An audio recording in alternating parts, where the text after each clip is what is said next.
Hey guys, welcome back to the channel. This is a story about what if Naruto finds a lost Konoha library. Before I start, please support for more amazing content, and do consider subscribing to my channel and share this video with your friends. This is written by Jonque and link in description and support writer. Let's start the video. 01. Complicating matters. You want me to what? Tsunade asked calmly, discreetly pinching herself to make sure that she hadn't fallen asleep in a sake and paperwork-induced stupor on her desk again. The mild bit of pain she received told her that she was not dreaming, though it did not rule out the possibility of hallucination. That had to be the explanation. There was no other way to explain her current situation, especially since she'd already checked for genjutsu twice. Tsunade's day had started out much the same as nearly every other day since her return to Konoha and subsequent sentencing. No appointment to the position of Hokage. The blonde Sannin had woken early that morning to Shizen shaking her awake. After showering and dressing, she had eaten a small breakfast and made her way to the office. She still could not think of it as her office, and she had looked over the morning paperwork with Shizen before going down to the mission assignment office. It was there that her day had taken a deviation from the norm when a messenger informed her that her presence was required in the council's meeting chamber. It was there that whatever hope she'd had that today would be simply another day of dull drum while waiting for Naruto to return and brighten up her miserable life were dashed to bits. Hamura interrupted her thoughts, repeating what his once teammate Koharu had proposed to their Hokage. We wish for your support in removing Uzumaki Naruto from Konoha's shinobi force. We are aware of your affection for the boy, and so out of respect for our new Hokage we will not pursue his execution. However, we want him exiled from Konoha, never to return unless called upon by this council, or the Hokage. Tsunade nodded slowly, as though contemplating the older man's words. In reality, her mind was working furiously towards finding a way out of this situation, for herself and for Naruto. Why should I go along with this proposal? Due to the Oto/Suna invasion and our continued housecleaning in an attempt to weed out more double agents like Kabuto, our shinobi forces have been depleted to an all-time low. We've been forced to reactivate many retired shinobi to compensate for this loss. We cannot stand to lose even one capable shinobi, especially one who has the potential to surpass even Yondaime, Tsunade argued, attempting to buy time. Beside her, Shizen leaned over and whispered a word into her ear. And let us not forget Akatsuki. Exiling Naruto would remove him from our protection and give them the opportunity to gain the Kyuubi. And as much of a threat as you feel Naruto may pose with Kyuubi sealed away within him, I assure you that Akatsuki with an unsealed Kyuubi poses even more of a risk, Koharu sneered. We are well aware of Akatsuki and the threat they pose. Our information leads us to believe that even should the boy be exiled, they would not come after him for some time. This would give us time to prepare for whatever folly they have in mind, and with Uzumaki on the run and not drawing them down upon our village, it may even allow us to make a preemptive strike against them to shut them down before they can cause us problems. That still doesn't answer my question, Tsunade pointed out. This time, it was Danzo who spoke, confirming Tsunade's suspicions that while Koharu may have proposed the idea, Danzo was the real driving force behind it. If you do not agree to exile Naruto and end his term as a shinobi of Konoha, we will be forced to convene a full council and propose that we not only remove him from the shinobi corps, but he be executed as a threat to Konoha and all of Fire Country. And while we realize that the council may not dismiss or execute a shinobi under the control of the Hokage without the Hokage's permission, getting the Fire Lord to overrule you would not be difficult. We are not, however, without compassion. We offer you this chance to possibly save the boy's life. While we will not pursue having him executed if you agree to this, what happens to him outside of the walls of Konoha will be none of our concern, Hamura continued. It is this council's understanding that Uzumaki, along with Kurenai's teammate, is currently out on a mission and is not due back until tomorrow. We will give you 3 days, including today, to make your decision. If you choose to agree to our terms, Uzumaki must leave the village by nightfall of the 3rd day. If he is still within the walls of Konoha beyond that time, he will be detained by ANBU to await the Fire Lord's decision. If we have not heard your answer by dusk of the 3rd day, we will assume you will not agree to help us, and ANBU will be put into position to detain the boy should he not leave by nightfall. Whether you tell him or not is up to you, however. Should you not agree by dusk of the 3rd day, if Uzumaki Naruto leaves, he will be marked as a missing nin and hunted as such, Koharu explained before waving in the general direction of the door. This council is done for the day. You are dismissed. Taking a deep breath to calm her nerves, Tsunade nodded and stood, striding calmly from the meeting chamber back to the Hokage's office. As soon as Shizen closed the door behind her, Tsunade's temper finally boiled over. Those fuckers! Shizen cringed as her sensei's foot passed through the most recent in a line of new desks since Tsunade's appointment to the position of Hokage. Instead of breaking in half or flying through a wall and halfway over Konoha like some of those before, this one exploded into wood fragments. Splinters and sawdust rained down around the room for a moment, along with several stacks of official documents and the contents of what had once been a desk. Sensei? Shizen asked carefully, after giving the older woman a moment to compose herself. Shizen, get me Jiraiya now, Tsunade ordered, dusting off her chair and plopping down in it. It was in that moment that inspiration struck. Or maybe it was just the splinter that she'd missed digging into her ass. Either way, The older woman stood and motioned for Shizen to stop. Hold on a minute. Forget about Jiraiya. Let's go for a walk, she stated, leading her confused apprentice out of the tower. A walk? Shizen asked as the pair made their way towards a park near the town's west entrance. Tsunade-sama, aren't you concerned for Naruto's safety? The council plans. Tsunade cut the younger woman off. I am. I may have an idea, but I didn't think the office would be the best place to discuss it, she said, coming to a stop in front of a park bench facing the gate and sitting. A short distance away, a trio of kids she recognized as the Konohamaru Corps were busily painting graffiti onto a park bench. Hey you brats! Cut that crap out, she shouted, scaring the trio off. Motioning for Shizen to join her, she continued. Before I say anything, how do you feel about this? Taking a moment to collect her thoughts, Shizen hugged Tonton to her chest. Naruto is like the annoying little brother or nephew I never wanted, never knew I needed until I met him. What the council is doing is wrong, bordering on treason, but we can't bring them up on charges for it unless we have some evidence to use against them that will sway the rest of the council against the ones responsible. If it were up to me, we would take Naruto and leave this place for good. But you can't, you've got your responsibilities as Hokage to uphold and you wouldn't survive a day without my help. Tsunade smirked. I'll have you know I'm not some helpless old woman, despite that brat arguing to the contrary. But I think you hit the nail on the head. Why can't we leave? Naruto is the only reason I came back to this place. The more of this crap I see, the more convinced I am that maybe Orochimaru is right, and this place isn't worth saving anymore. And if they're going to treat my family like shit, then I plan to return the favor. Tsunade-sama, you can't be thinking about. Tsunade nodded. You once said you would follow me anywhere. Are you still sure about that? Yes, Shizen answered. You realize that if you do this, you're effectively agreeing to raise a child? I mean, sure, he's not a baby or anything but still. Tsunade chuckled, turning her eyes towards the gate as a flash of orange that caught her eye. Naruto can look after himself.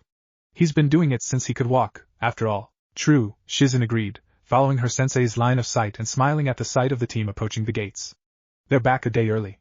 And they look kind of beat up. If we're going to do this, we need a plan, the older woman pointed out. The only reason Jiraiya and I were able to live away from Konoha for so long is because the old man allowed us to. Without someone like him around, we'll be declared missing nin. After a few moments of thought while watching Naruto and Team Kurenai interact, Shizen shot a sidelong glance towards her mentor. You know you are Hokage. Any orders you give before resigning from the position must be upheld by the next Hokage. And if you were to name a successor, then you would be mostly sure of who was coming in after you. Jiraiya would be willing to go along with anything you told him, if he were to actually accept the position. Realization dawned on Tsunade, and the woman smirked. You're right. That must have slipped my mind, she mumbled, turning a suspicious eye towards her student who she was almost certain had said something about the color of her hair. Here's what we'll do. I want you to start gathering up A and B ranked out-of-town missions that have already gone past my desk to the mission office. If you have to, tell Irika you need to check over them to make sure I didn't screw something up and misrank one. It happens often enough to be believable. While you're doing that, I'll see about preparing supplies and getting some study material for Naruto. Standing, Tsunade took her assistant's hand and pulled her up from the bench. Come on, let's get back to the office before they do. I want to debrief them personally. Shizen followed her sensei back to the Hokage Tower, throwing one last glance over her shoulder at the returning team. Kurenai trailed behind her team, hands behind her head and obviously enjoying the show they were putting on. Ahead of her, the Aburame seemed to be ignoring his teammates for one of his many kikai, this one perched on his finger, and apparently holding a conversation. The Inuzuka and his dog were in front, along with Naruto, with the Hyuga girl to the blonde's side and a pace behind. Naruto and Kiba were laughing about something, and every now and then Hinata would peek up from watching her feet to eye Naruto, blush, then look back down. It was during one of these glances that the young Hyuga noticed Shizen observing from some distance ahead of them. Realizing she'd been caught at her favorite pastime, the girl blushed harder and turned her head to the side, studiously ignoring the world around her. Shizen giggled, catching back up to her sensei and leaning closer to her till she could speak softly, as they were nearing a more crowded part of the town. I think our Naruto-kun has an admirer. Raising an eyebrow, Tsunade started to turn and look only to be stopped by Shizen. No, don't look. She'll notice. She already spotted me, Tsunade sighed, rolling her eyes. Oh fine. At least tell me who it is. The Hyuga girl on Kurenai-san's team. Hinata, I think. Oh her, Tsunade nodded. She is kind of cute. And a Hyuga too, and we know she has the Byakugan, she trailed off in thought. After a moment, Shizen turned her gaze to observe her sensei and paled, when she recognized the smirk on the older woman's face. You know, I've been wanting to take on an apprentice in their generation. I was leaning towards Haruno, since she has near-perfect chakra control, but a Hyuga is fine too. Tsunade-sama, you wouldn't, Shizen gasped but was forced to cut any protests she had short as they entered the administration building. Shizen, why don't you take care of the mission scrolls while I head back to my office? When Team Kurenai gets in, you can bring them up, Tsunade suggested loud enough for Irika, who had been assigned to mission room duty, to hear. Naruto's team is back? They weren't due in until tomorrow at the earliest, he pointed out, the worry evident in his voice. Shizen nodded in answer to Irika's question, stepping around Irika's desk and digging through the cabinet for the mission scrolls. Yeah, we just saw them coming in. They should be here in a few minutes. Don't worry though, they didn't look too worse for wear. Hearing Irika sigh in relief, Shizen couldn't help herself. Well, at least no one seemed to be missing any limbs. Irika went rigid in his seat for a moment before he realized that the medic was teasing him. Turning around, he shot her a half-hearted glare. What are you doing back there anyway? Is Hokage-sama going to send Naruto out again any time soon? Shizen hid her wince but continued gathering scrolls. I'm gathering up all the high-ranked mission scrolls. I think Tsunade-sama may have misranked some. And no, I'm pretty sure she won't send Naruto out on another mission for a couple of days. You should take him out for ramen once they get done with the debriefing. Irika chuckled, shaking his head. I was actually thinking about doing that, but I'm broke until payday, since I took Naruto out for ramen before they left. Looking over her stack of scrolls and making sure she hadn't missed any, Shizen turned her attention to Irika for a moment before pulling out her wallet and handing him several bills. Here, you can pay me back later. Irika shook his head, cheeks coloring in embarrassment. I couldn't possibly. Shizen snatched his hand up and forced the money into it.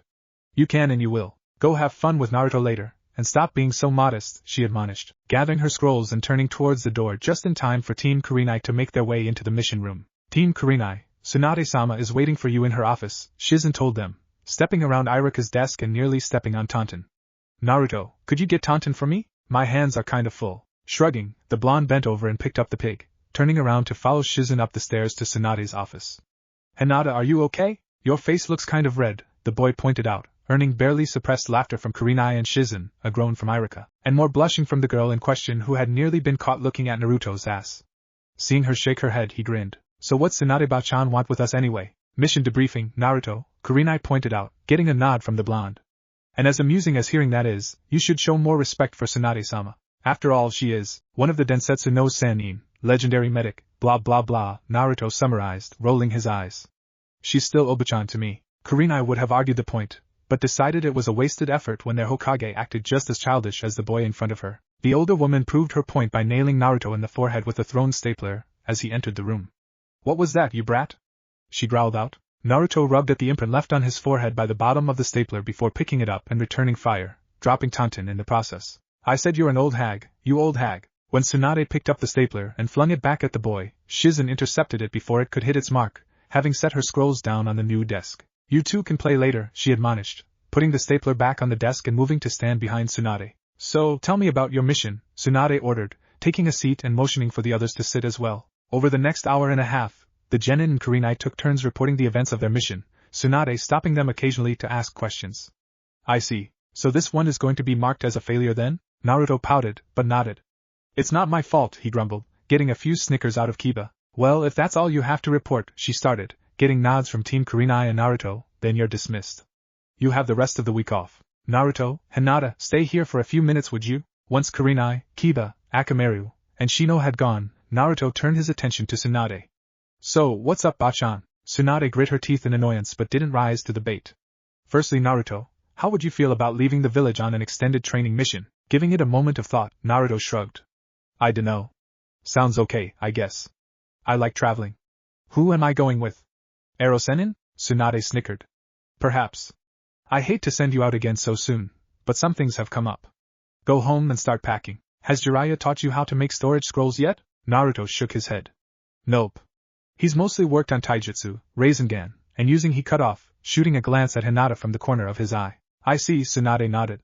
Shizen leaned in from behind her and whispered something in her ear and Tsunade nodded again before pulling out a small booklet from one of her drawers, and scribbling something onto it. Tearing the page off, she handed it to the boy.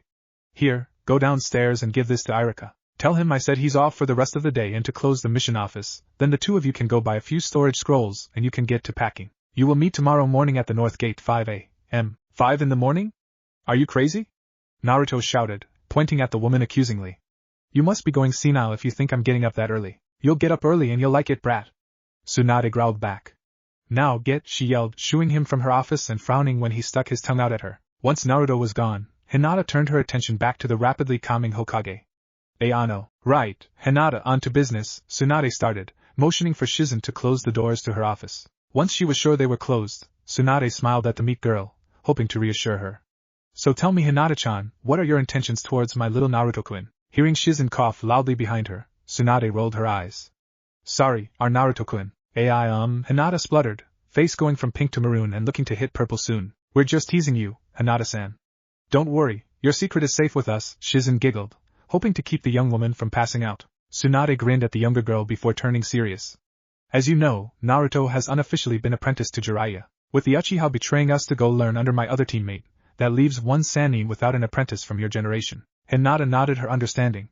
Kurinai-sensei said that you were looking at Haruno-san for that position as she has good chakra control, and is the only member of Team 7 not apprenticed to one of the Sannin, she stated quietly, trying not to get her hopes up that their Hokage would possibly want to apprentice someone as useless as her. Tsunade nodded in agreement.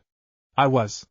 Haruno has near-perfect chakra control, or so her sensei says. However, some things have come up recently, and she may not be the best choice for the position. You, on the other hand, have excellent chakra control. Your sensei tells me you've shown some interest in medicine, and you possess the Byakugan. And me? Yes, I think you would be the best for the job.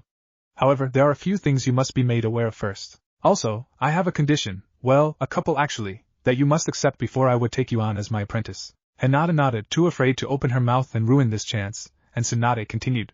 My first condition, you're going to have to become more self-confident. Speak up for yourself, stop looking down all the time, stop trying to hide yourself, and for God's sake stop stuttering. I know it's going to be hard to go against ingrained actions learned over a lifetime, so I'm not going to expect drastic changes immediately. Just promise me you'll try. Hinata cut herself off, biting her bottom lip and taking a deep breath.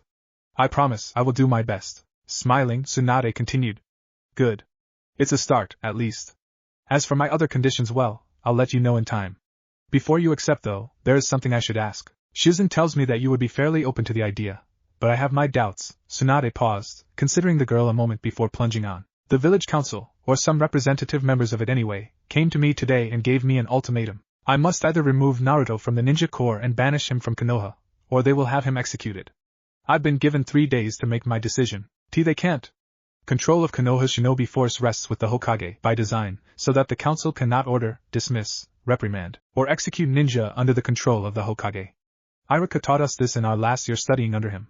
They could not do so without either your permission or if they go over my head directly to the Fire Lord, Tsunade finished, nodding. Seeing the dawning realization and horror on Hinata's face, Tsunade sighed. You know, I can count on one hand the number of people I actually love and would do nearly anything for who are still alive today. That brat is the one who convinced me to come back to this stupid village in the first place. If he were gone, well, there wouldn't be much of a point in me staying, would there? Hinata shook her head, agreeing wholeheartedly. Isn't there something we can do? Perhaps my father, Tsunade snickered. Not likely. Hayashi's had a stick up his ass for a few years now, and I don't think he's going to forgive Naruto for knocking it loose during the Chunin exam, anytime soon. So, my question to you is, how would you feel about leaving Konoha for a while, with Naruto-kun? Hinata asked immediately. Seeing Tsunade nod, Hinata almost agreed on the spot but held herself back from making a decision right then. On the one hand, she would be leaving behind all of her friends, her family, and possibly be betraying her village. On the other hand, she would be traveling with Naruto-kun. Oh, who was she kidding? Her only friends were Kurinai-sensei and her teammates. Most of her family hated her, and any place that would be willing to execute someone as nice as Naruto-kun for no reason whatsoever was no place she wanted to stay. That thought brought the girl up short. Ano, why are they trying too hard to get rid of Naruto-kun? She asked, thinking back to all the times she'd been the blonde's own stalker fangirl, and the looks that the majority of the village had given him. None of it made any sense. Sure, the boy was loud and used to pull pranks full-time, but he'd only started doing that when he joined the academy, and he had been alone and hated long before then. Tsunade turned to look at Shizen, who bit her lip and nodded. Sighing, the older woman turned back around and focused her attention on Hinata. You love him, don't you? It was not a question. Seeing the girl's blush and hesitant nod, Tsunade nodded. What I'm about to tell you is an S-class secret but doesn't really mean anything since no one bothers to enforce the spirit of Sandame's law. At the girl's confused look, she continued. In a moment of insight, she reached inside her desk and pulled out a spare scroll. What do you know about seals? Specifically, storage seals? Hinata shrugged at the change in topic. They use the chakra of the one who performs the sealing to store an object inside of another object. Pulling out a brush and some ink, Tsunade quickly scribed a small storage seal onto the blank scroll, then pulled out a kunai. I was too lazy to do this for Naruto, but then again, I wanted him out of the office. Now this is now a storage scroll, right? Seeing Hinata nod, she held up the kunai. And you agree that this is just a kunai? Another nod, and the blonde sealed the kunai into the scroll, which the then held up. And this? A storage scroll with a kunai sealed into it, the younger girl answered, not seeing the point to this demonstration. You're sure it's not a kunai? Tsunade asked, again getting a nod. So it's pretty damn simple to tell the difference, right? Another nod. Finally, someone in this village with some common fucking sense. I don't see how this relates to Naruto-kun, Hinata pointed out quietly, not wanting to upset the woman in what appeared to be a moment of triumph for her. Shizen answered this time, after taking a breath to steady herself. You know Naruto's birthday is the 10th of October, right? Seeing the girls blush and nod, she continued, almost 14 years ago now, isn't it? What else happened that night? Hinata already knew the answer, and had paled the moment Shizen mentioned how many years it had been. Things that, moments ago, had made no sense, she now understood. Yondaime didn't kill the Kyuubi? She asked, getting a nod from both older women. Tsunade snorted. It was a creature composed almost entirely of chakra, well, demonic chakra, or yuki in this case, with no real physical body to speak of. How the hell do you kill something like that? The short answer, you don't. It was already dead, I suppose, a self-sustaining mass of fury-driven yuki, whose tails could topple mountains and cause tsunamis. It really was a monster. Yondaime gave his life to save us, but at the price of his own.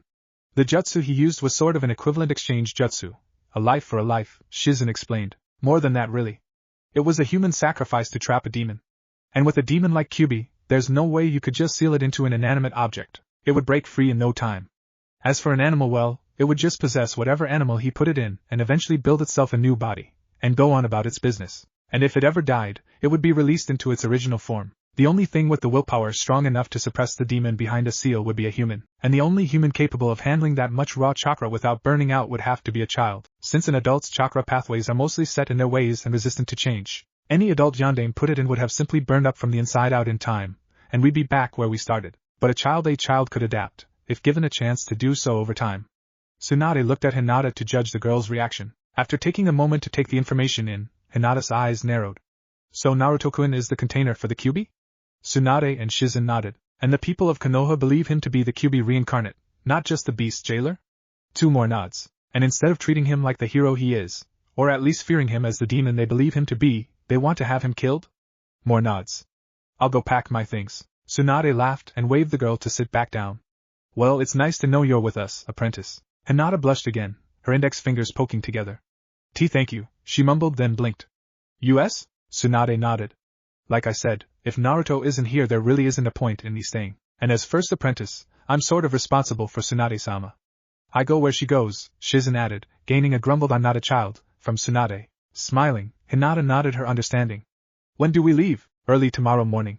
I want to be out of here and on the road before they realize what's going on. Since the majority of our high-ranking ninja are out on missions, we should be able to slip out without too many problems. It will take at least a week for anyone capable of hunting us down to get back into town, and for them to assemble a team, Tsunade stated. I don't think I need to tell you this, but you can't mention this to anyone. Go home, store everything you want to bring in scrolls, and meet us at the north gate by 5 tomorrow morning. We're going to be traveling light and fast, so the less weight you have to carry the better. At Hinata's nod, Tsunade waved her towards the door. Dismissed. Once Hinata had left the room, Tsunade turned to Shizen.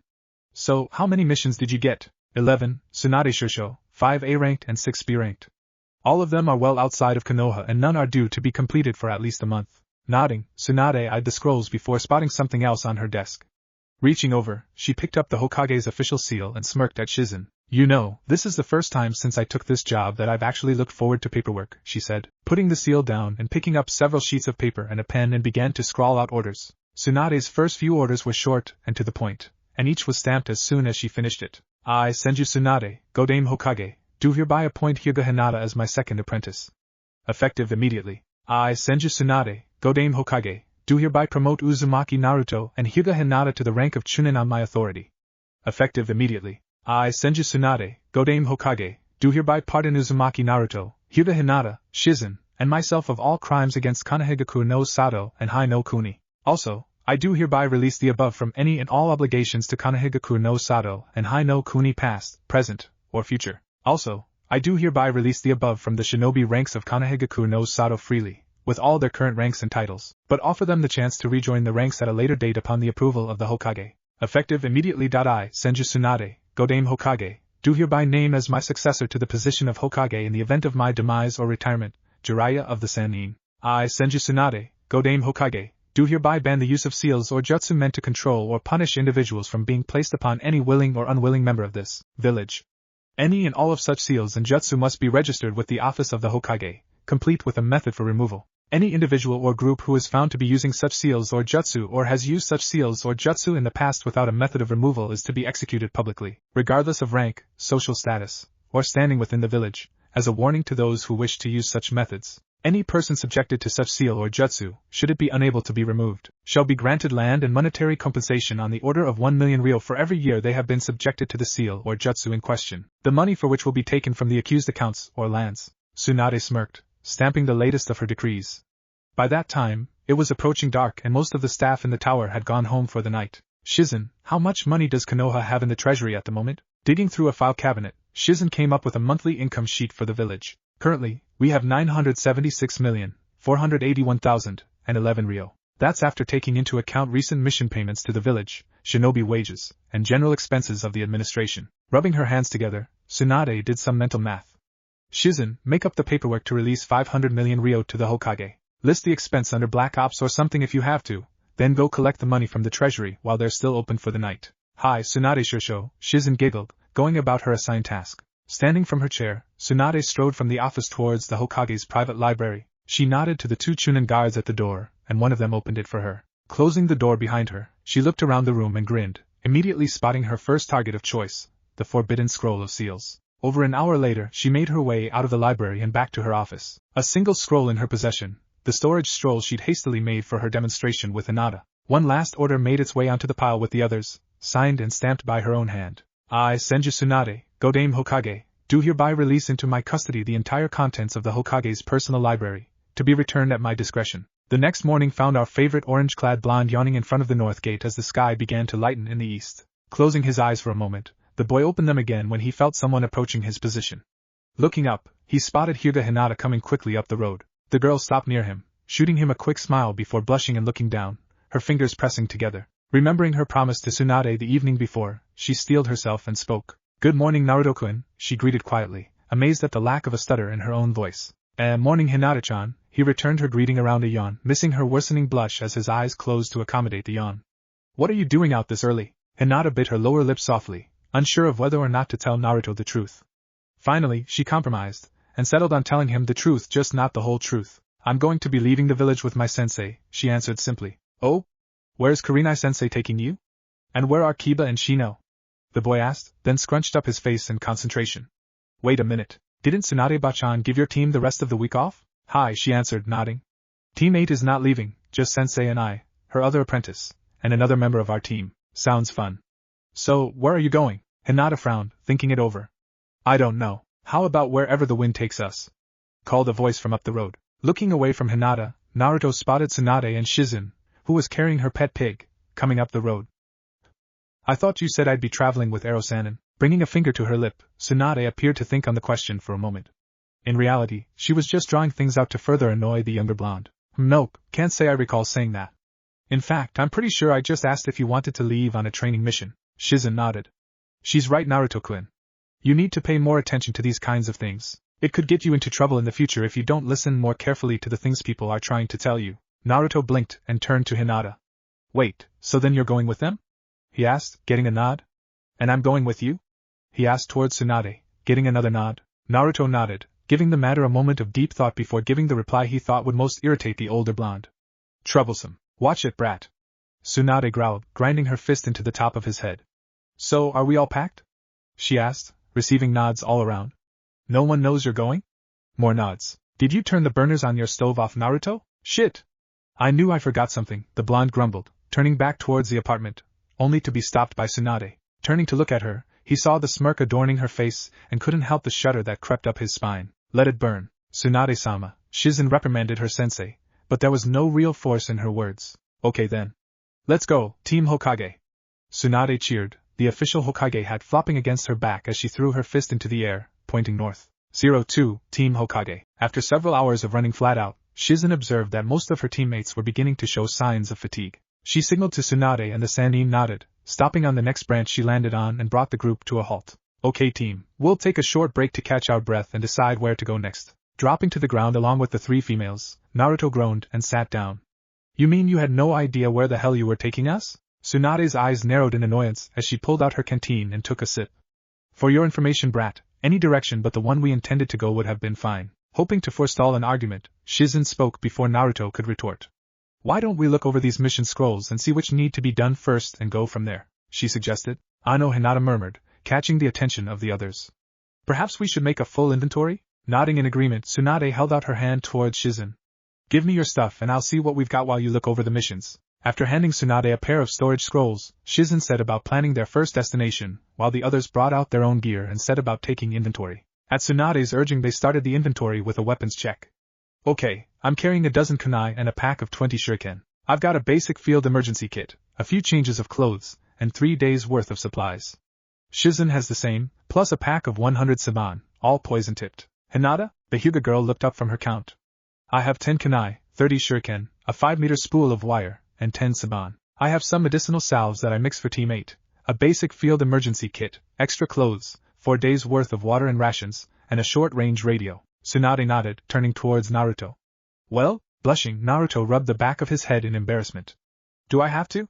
He asked, getting a glare from Tsunade and curious looks from Hinata and Shizen. Fine, the blonde huffed, not bothering to actually pull out anything to count. Unsealed, I have 40 kunai, 40 shuriken, 10 meters of wire, 100 pack of explosive notes, and a medium-sized folding fuma shuriken. Sealed, I've got about 200 more kunai, double that in shuriken, about a kilometer of wire, 200 more explosive tags, about 20 large smoke bombs, 5 of those really big fuma shuriken that don't fold down, a kama, a pair of tonfa, and about 200 samban. Oh, and I've got a couple of basic trap kits. I've got 2 weeks' worth of ramen sealed somewhere, a couple of days' supply of water, a short-range radio, a set of field binoculars, and a net. The trio of women blinked, trading looks somewhere between bemused and amazed. Where did you get all of that stuff? Shizen asked. Better yet, Tsunade grumbled, how the hell did you afford it? And why are you carrying all of that crap anyway? Naruto shrugged. I just sort of started collecting stuff that people left in the training fields. It's not like I stole it or anything, people just leave all sorts of good stuff just laying around. Everything I've got here, even the stuff I found damaged, is way better than anything any of the stores in Konoha would ever sell me. After a while, I got used to repairing all of my own stuff, so it's all in good condition. And this isn't all of it. There's more back in Konoha hidden across a few training fields in case my apartment got robbed again. I've got clothes, weapons, and replacements for most of my smaller appliances. Was Konoha really that terrible to you, Naruto-kun? Hinata asked, already knowing they had mistreated the blonde but not the true extent of it. Naruto waved off their concern. Nah. They stopped robbing my place for the most part when I started trapping my doors and windows once Irika taught us how in the academy. After that, they hadn't really bothered the place until I went out looking for Bachan with Erosenin. Shizen sighed, setting aside the mission scrolls. Naruto, one day we're going to have you tell us everything that those idiots have done to you over the years, and we'll find a way to pay them back for it. Looking towards her mentor, she motioned towards the scrolls. We're going to Otafukigai. From there, we'll go east to a port city and catch a boat south to Sea Country. Konoha was hired to investigate rumors of a sea monster there. After that, we'll sail back up to Degarashi Port in Tea Country to hopefully meet the next client before they make it to Konoha. We'll have time to start training these two in the downtime between most of these missions. So, it's been killing me to know for a while now, what exactly did you take from the Hokage's office and library before we left? She asked of Tsunade. Smirking, Tsunade withdrew a storage scroll and twirled it between her fingers dramatically, and then dropped it. Rolling her eyes, she picked it back up and addressed her current apprentices and hopefully soon-to-be apprentice.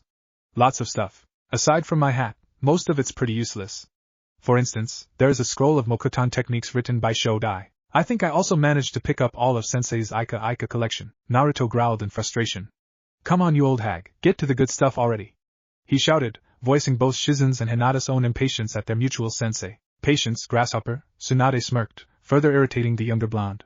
If you must know, I picked up a few goodies too, like the Forbidden Scroll of Seals, Nidame's Raijin, and Sandame's Summoning Contract. I also picked up the Hokage's personal library of jutsu, which was started by Shodai and has been added to by every Hokage since. It's essentially a list of every non-clan specific jutsu, and sealed to have been brought into or developed by Konoha and instructions on how to perform them. Oh, and I got the Black Book too, Shizen gasped, though the implications were lost on the two Chunin. I thought that was just a myth, the young medic breathed in awe. Tsunade shook her head. Nope, it's real. What is it, Tsunade Shursho?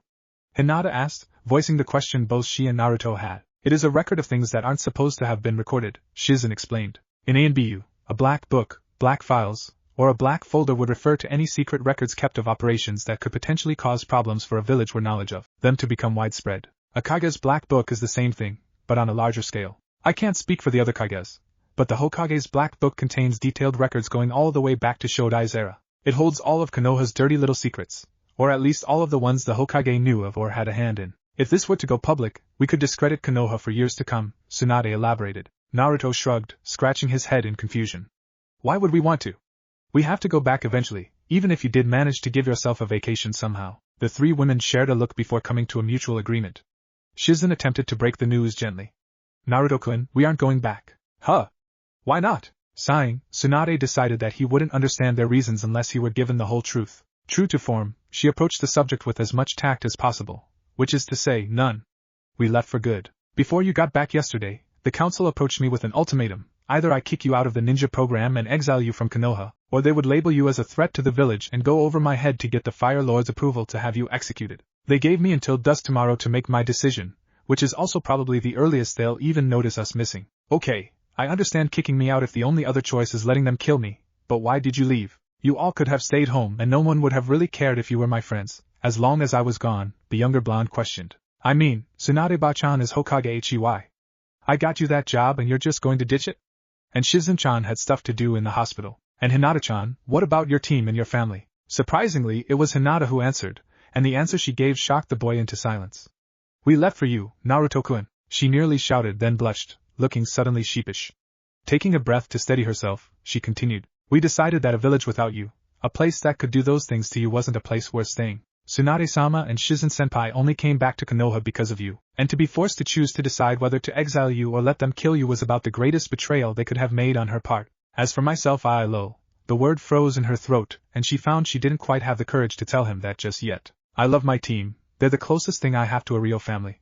Kurenai-sensei reminds me of my mother, before she died, and Kiba and Shino have been like brothers to me. The Hyuga clan has never really been a real family to me, even while my mother was still alive. It wouldn't have been worth staying without you there. Speaking before the younger blonde could get his wits back about him, Tsunade continued. So, before we left, I asked Hinata if she would like to become my second apprentice and come with us. Since she's here, you can guess how that went. Last night, after I sent you out to spend time with Irika and sent Hinata home to pack, we grabbed as much as we could and put in some last-minute paperwork before getting ready to go ourselves. Oh, before I forget, Naruto, Hinata, she addressed the pair, sitting up straighter, congratulations. You've been promoted to the rank of Chunin. Before I left, I dismissed us all from the service of Konoha and the Fire Lord, and since it was a legal order signed and stamped by the Hokage herself, we are free to go where we please within the borders of Hai no Kuni, and none of those overstuffed, bureaucratic idiots can do a thing about it legally. So we're not missing Nin? The boy asked. Nope. We're free agents. Ninja with no loyalties to any village, free to go where we please and take jobs as they come along. Well, so long as we don't piss off the wrong people. We should probably avoid Kumo and IWA for the time being too, Tsunade mused. Taking a few moments to take in everything he'd been told, Naruto began to understand that he had loyal friends who would stick with him, apparently even if it meant abandoning the place they'd once called home.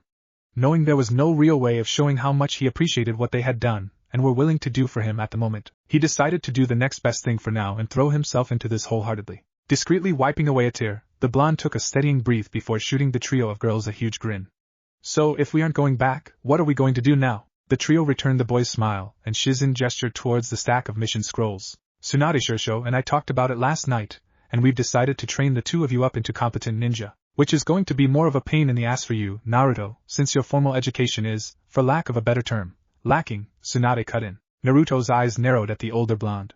Are you calling me stupid? If the get-a fits, Tsunade growled back. Seeing that another fight was about to break out, Shizen intervened yet again, already convinced of her place on this team as peacemaker. No, Naruto-kun, what Tsunade Shirsho is trying to say is that because you didn't have the benefit of a ninja family or clan, you aren't as far along as those that do are. For example, how many chakra training exercises do you know? Scratching the back of his head, Naruto shrugged. Just 3, leaf floating, tree climbing, and water walking. I'm good with the last 2, but kind of suck at leaf floating. Hinata? Shizen asked. The young Hyuga looked nervous to have been put on the spot. Ayano, aside from exercises specific to use with the Byakugan, there are at least 2 others I know of, though both are fairly simple. The first is to become aware of and adjust your body's internal chakra flow. This can be done over the whole body or in part, and is really just taking the tree climbing and water walking exercises further by realizing that chakra can be channeled through any part of the body and not just the hands and feet. The other is to regulate the flow of chakra outside one's body and either raise or lower outer body temperature and repel or remove water or dust from the skin and clothes. And that's just a small example of what you've missed out on, Naruto-kun, Shizen explained. If we're going to try to teach you any of Tsunade Shosho's techniques, then we will first need to improve your chakra control, along with spending time to teach you the basics of human anatomy so you'll be able to properly utilize any techniques we teach you. Wait, you're going to be teaching me medical jutsu? The blonde asked. Why? I've never really needed any before, and Naruto cut himself off and decided to rephrase that before his secret got out. My wounds heal pretty fast anyway. It would be great to learn that chakra scalpel technique Kabuto uses though. Tsunade sighed. She'd known this conversation was coming but had hoped to hold it off for a while. Yes, we're going to be teaching you medical jutsu, which would make you my third apprentice. What's in it for me? I mean, Ero-sennin taught me the Rasengan, so maybe I should go find him, the boy argued stubbornly. But mainly just to annoy the older woman. He would jump at the chance to learn any new technique, even medical jutsu. He'd seen a few of the things Tsunade used, and nearly all of it was dead useful, even if he wouldn't be using it on himself. That seal on her forehead, for instance, could be a great backup if Kyuubi's regeneration ever failed or just wasn't enough, and the chakra storage potential alone would be worth learning how to do it. Chakra, being the lifeblood of ninja, was pretty much the most important tool in a ninja's arsenal. More chakra means more jutsu, more stamina, and a higher likelihood of succeeding. And even Naruto, with his own vast chakra reserves in addition to Kyuubi's to tap into, had hit the bottom of that well once or twice before some more would be welcome. Growling, Tsunade grabbed the boy and ground her fist into the top of his head, cutting off his thoughts. The privilege of calling a Sannin master and learning a few jutsu in the process should be enough. She ground out, swatting away Shizen's hand as she attempted to rescue Naruto from suffocating in the older woman's bust. But if I have to spell it out for you, fine. Not everyone can live through taking a Chidori to the lung. For most of us, that would be fatal. That's where medic nin come in. I know it doesn't sound as cool as going out there and blowing shit to pieces with a Rasengan, but saving lives is a reward in itself. Besides, it's also one of the highest paying ninja-related professions. And if you hadn't figured it out yet, we grabbed the other stuff out of the library so we could teach you how to do it. If you're good and study hard, then maybe we'll reward you for it with a special jutsu. Special? The boy managed to get out around a face full of Tsunade's cloth-covered boob flesh. As in from the Forbidden Scroll, Naruto-kun, Shizen clarified. Finally managing to extricate himself from the blonde medic, Naruto took the chance to catch his breath and look between the two older kunoichi. Really? I only ever got the chance to learn Kage Bunshin from that thing. Most of the stuff in there looked too hard to learn at the time, and I only had about 3 hours from the time I stole the scroll to learn something before Irika showed up, and by then I was running kind of low on chakra. Yes, really, Tsunade answered. Once Shizen and I have a chance to go over the things in the scroll, we'll teach you what we think you can use from it when you learn a medical jutsu or two. That offer applies to both of you, by the way. Hinata murmured, looking between Naruto and the two older medics. When they motioned for her to continue, she asked, Chidori? Naruto laughed and waved her question off. Yeah, when I tried to bring Sasuke back, he kind of accidentally hit me with it. It wasn't really as bad as it sounds. I mean, I was fine after a few days. Seeing the questioning look on Hinata's face, Shizen explained, thought she was annoyed that the boy would brush off an attempt on his life as an accident. Chidori, or Raikiri really, is a lightning-based A-ranked assassination technique. Kakashi's only original jutsu, really. It's one of those shove your arm through someone techniques that requires a Sharingan, and the ability to move faster than people without the Sharingan can track to be really useful. And he taught it to a stupid genin, she said, the last part coming out in an annoyed huff. And when did Naruto-kun get the Forbidden Scroll? The girl asked, turning to Naruto. I thought it was under guard or under the protection of the Hokage. Naruto chuckled, eyes squinting shut as he grinned at her. Remember I failed the genin exam? Mizuki team told me there was a secret way to pass. A practical exam of ninja skill rather than a paper test. So I snuck into the tower, hit Aji-san with an Oiroku no Jutsu, stole the scroll, and hid out in a training field for a few hours learning Kage Bunshin. Iruka-sensei found me just as I'd finished learning it. Then Mizuki team showed up and said some stuff and attacked us. Iruka made me run. They chased me for a while until Mizuki team caught Iruka-sensei thinking he was me since he'd been using henge at the time. Mizuki tried to kill Iruka-sensei with one of those giant Fuma shuriken. I stopped it, and used Kage Bunshin to beat him into the ground. So since I beat up a Chunin and completed Mizuki's makeup test, the old man decided to go on and pass it. That's where I got my first 2 Fuma shuriken, the blonde finished, unsealing the shuriken in question to show it off before sealing it back up again. So, do you understand the situation now, Naruto?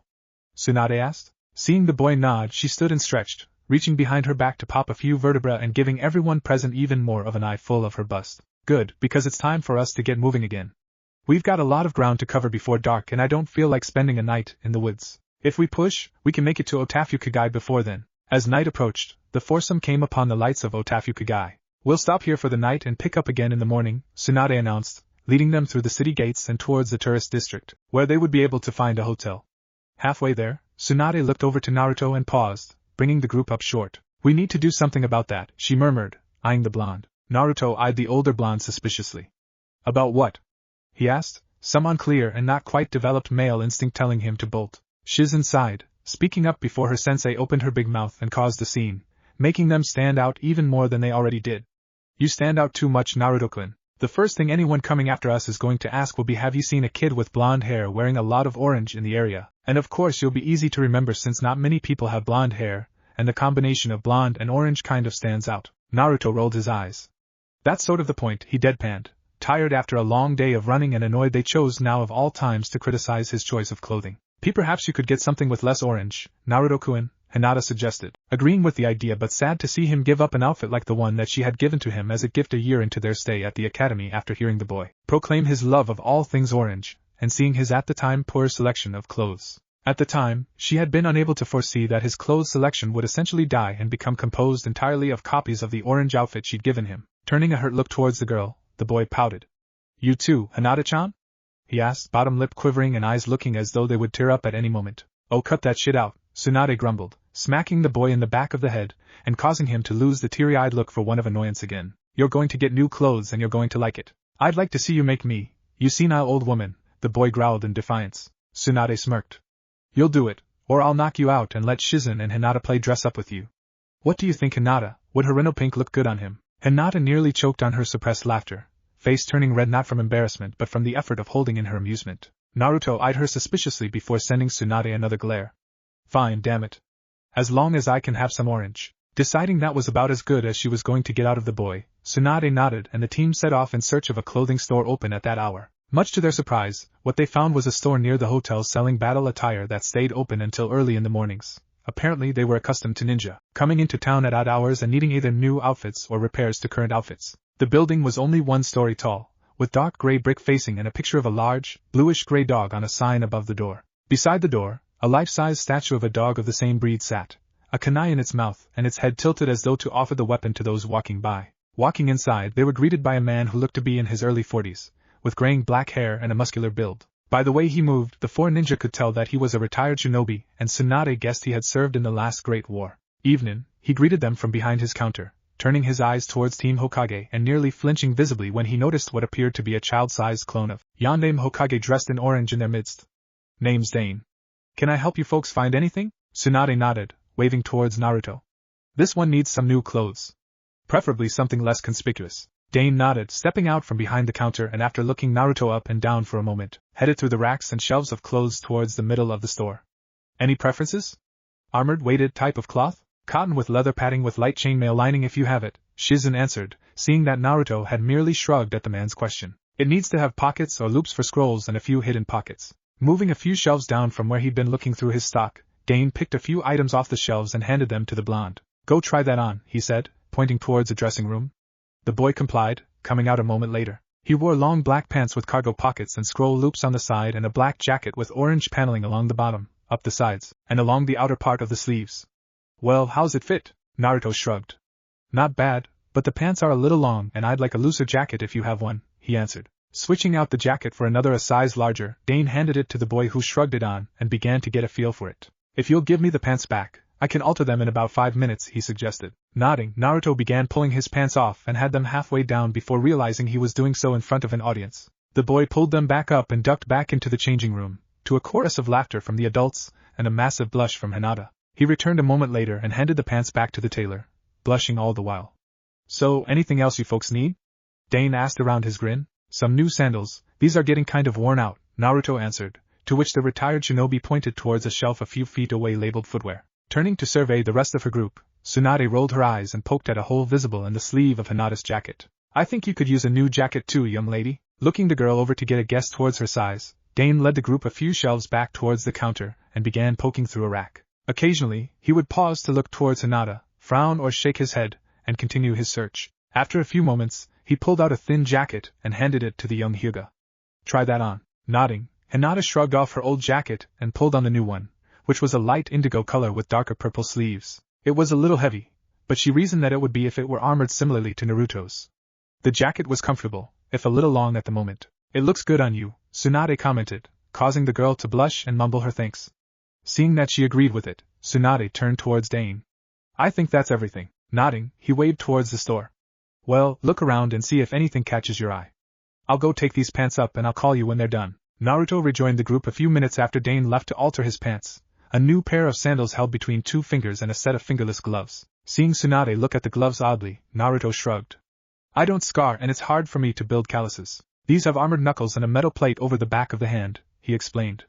It's either this or bandages. Nodding, Tsunade walked back to where Naruto had gotten the gloves and got a similar pair for Hinata, which the girl would need to keep from damaging her hands if she were going to learn Tsunade's super strength technique. In addition to the gloves, she picked up a pair of dark gray flak vests similar to those worn by Chunin and Jonin. Walking back towards the group, a shelf caught her eye and brought her up short. Grinning, she grabbed one of the blank attire off the shelf and walked back to the group just as Dane announced that he was done. I think this is it, Tsunade told him, waving towards their selections before handing him the blank attire. You engrave these here? She asked, getting a nod in response. Anything special you want on it, or did you just want copies of the current ones? This, she answered, drawing out the kanji for Jie on the pad he provided. Nodding, he tucked the notepad away and rung up the total. I assume you wanted 4 of these? He asked, motioning towards the headband. Getting a nod from the woman, he asked, any preferences? Red for myself, black for these 3, Tsunade answered, already pulling out the appropriate sum for the total, along with a large tip. I'd appreciate it if you could forget we were here should anyone ask. Sticking the money into the register, Dane nodded again. Sure thing, Haim. Come by in the morning sometime. I should have these done by then, he said, tossing Naruto his new pants and Chunin vest before moving off to get some more blank headbands while the trio of kunoichi waited for the blonde boy to run back to the dressing room and change, Hinata slipping on her own new vest over her jacket. While Naruto was getting dressed, Tsunade turned back towards Dane. Think you could get us 3 copies of that, and another jacket like this one by that time? She asked, motioning towards Hinata's new jacket. Sure thing, he answered, pocketing the headbands he would be using and moving back through the racks while the blonde rejoined his companions. He couldn't help but notice the large hat adorned with the kanji for fire and red hanging down Tsunade's back as the woman turned to leave. I almost feel sorry for the bastards that decided to piss off that Hokage, he murmured, turning back to his work as the bell over his door chimed, signaling the quartet's departure. The group made their way back across the street and down a few blocks to a hotel. Shizen rang the bell on the counter, attracting the attention of an old man who had been lounging behind a half-closed door behind the counter, a suspiciously orange book in his hands. Pocketing the book, the old man opened the door and stepped up to the counter. Taking one look at the group of ninjas, he asked, how many rooms? 1 room, 2 beds, Shizen answered, accepting the key the old man handed to them. You can pay when you check out, he said before asking, need anything else? Getting a collective no, he nodded and went back into the lounge area behind the desk to finish his book. That guy was kind of rude, Naruto noted as they made their way towards the ground floor room they'd been given. Not really, Shizen explained. If he's an experienced concierge then he knows how to handle ninja clients.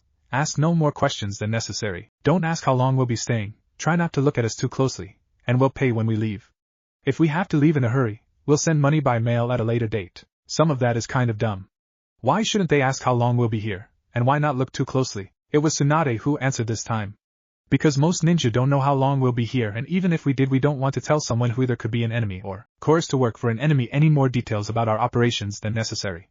Not studying us too closely ties into that. It makes us more forgettable, just another face in the crowd. A ninja face, sure, but enough of us pass through that it's easy to get us confused if you don't pay attention to the details. That, and there are techniques, such as those used by the Yamanaka, that can allow a person to either overshadow, possess, if you will, another's mind or simply peruse their memories until they get what they're looking for. If they're not looking at us often it makes it harder to recall what we looked like and harder for anyone using those techniques to identify us. Naruto nodded in understanding as they entered their room.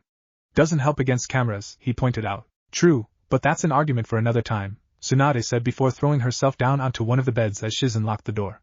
Hinata, you can sleep with me. Shizen, you get the brat. I'm not a brat, Naruto argued. And I could just sleep on the floor. I have a sleeping bag. I'm okay with sleeping with sharing a bed with Naruto, Shizen grinned, winking at Hinata, causing the younger girl to blush. Good, Tsunade smirked up at the ceiling, hearing the teasing in her first apprentice's voice and deciding to play along. I don't quite trust Naruto-kun with our innocent little Hinata-chan. Hey! I'm not a pervert like Ero-senin, Naruto protested, loudly, blushing nearly as much as Hinata. Shizen ignored the blonde's outburst.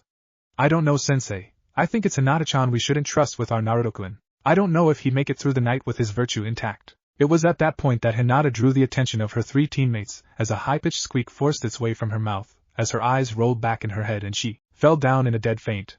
Naruto caught her just before she hit the ground and eased her onto Tsunade's bed, after pulling back the sheets.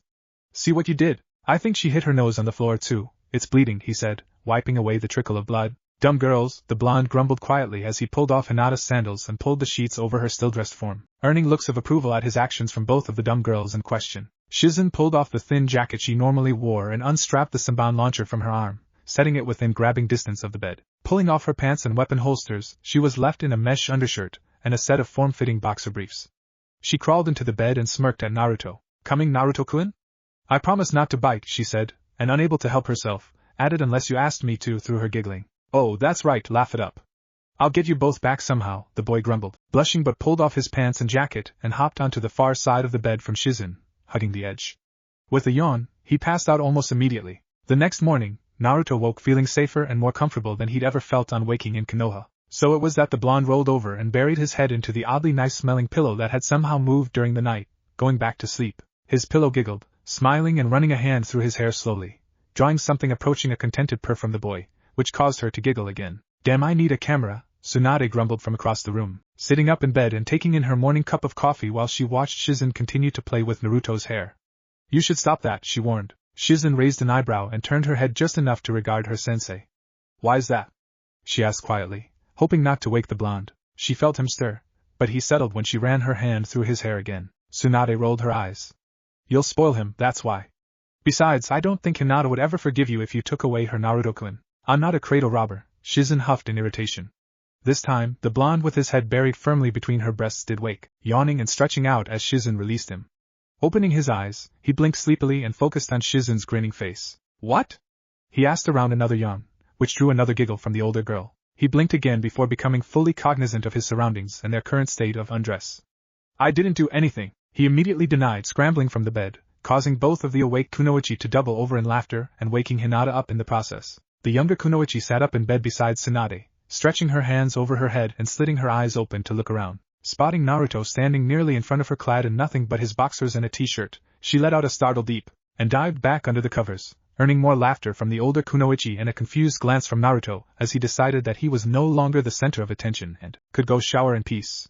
Once she'd confirmed that Naruto had left the bedroom, she peeked out from under the covers before pulling them back down and sitting up. Looking down, she took in the fact that she was still dressed in her clothes from the previous night.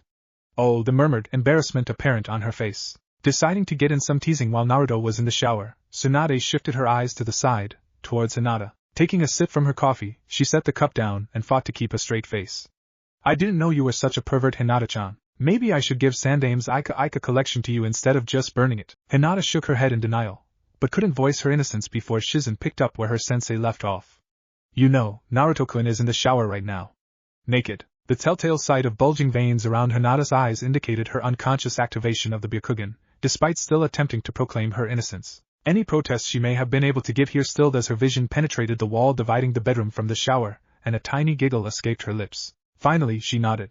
"Only for Naruto-kun," she admitted quietly, not even bothering to deny the truth anymore. Several long minutes of idle chat later, Naruto exited the shower and Hinata flew by him into the bathroom, slamming and locking the door behind her. Looking between the door and the two smirking kunoichi, Naruto shrugged. "When you've got to go, you've got to go," he snickered, though wasn't sure that was the entire reason for the older women's ensuing laughter. It was nearly 9 that morning before everyone was ready to leave the hotel. Tsunade paid the clerk and the team walked up the street to what they'd come to understand was the Great Dane Ninja Outfitting Store, despite it not being labeled that outright.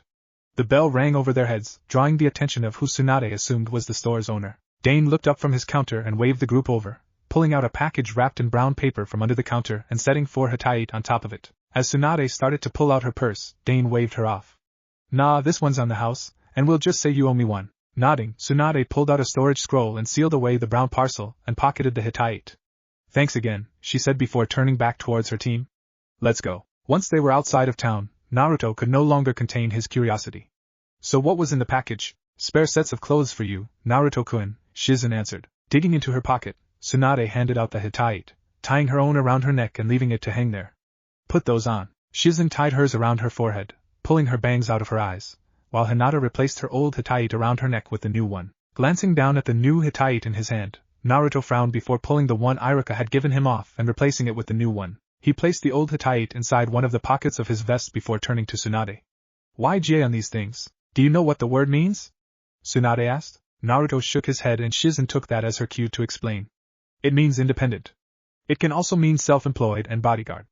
A Jaitai is a self-defense force. A Jaichu is a captain of the guard.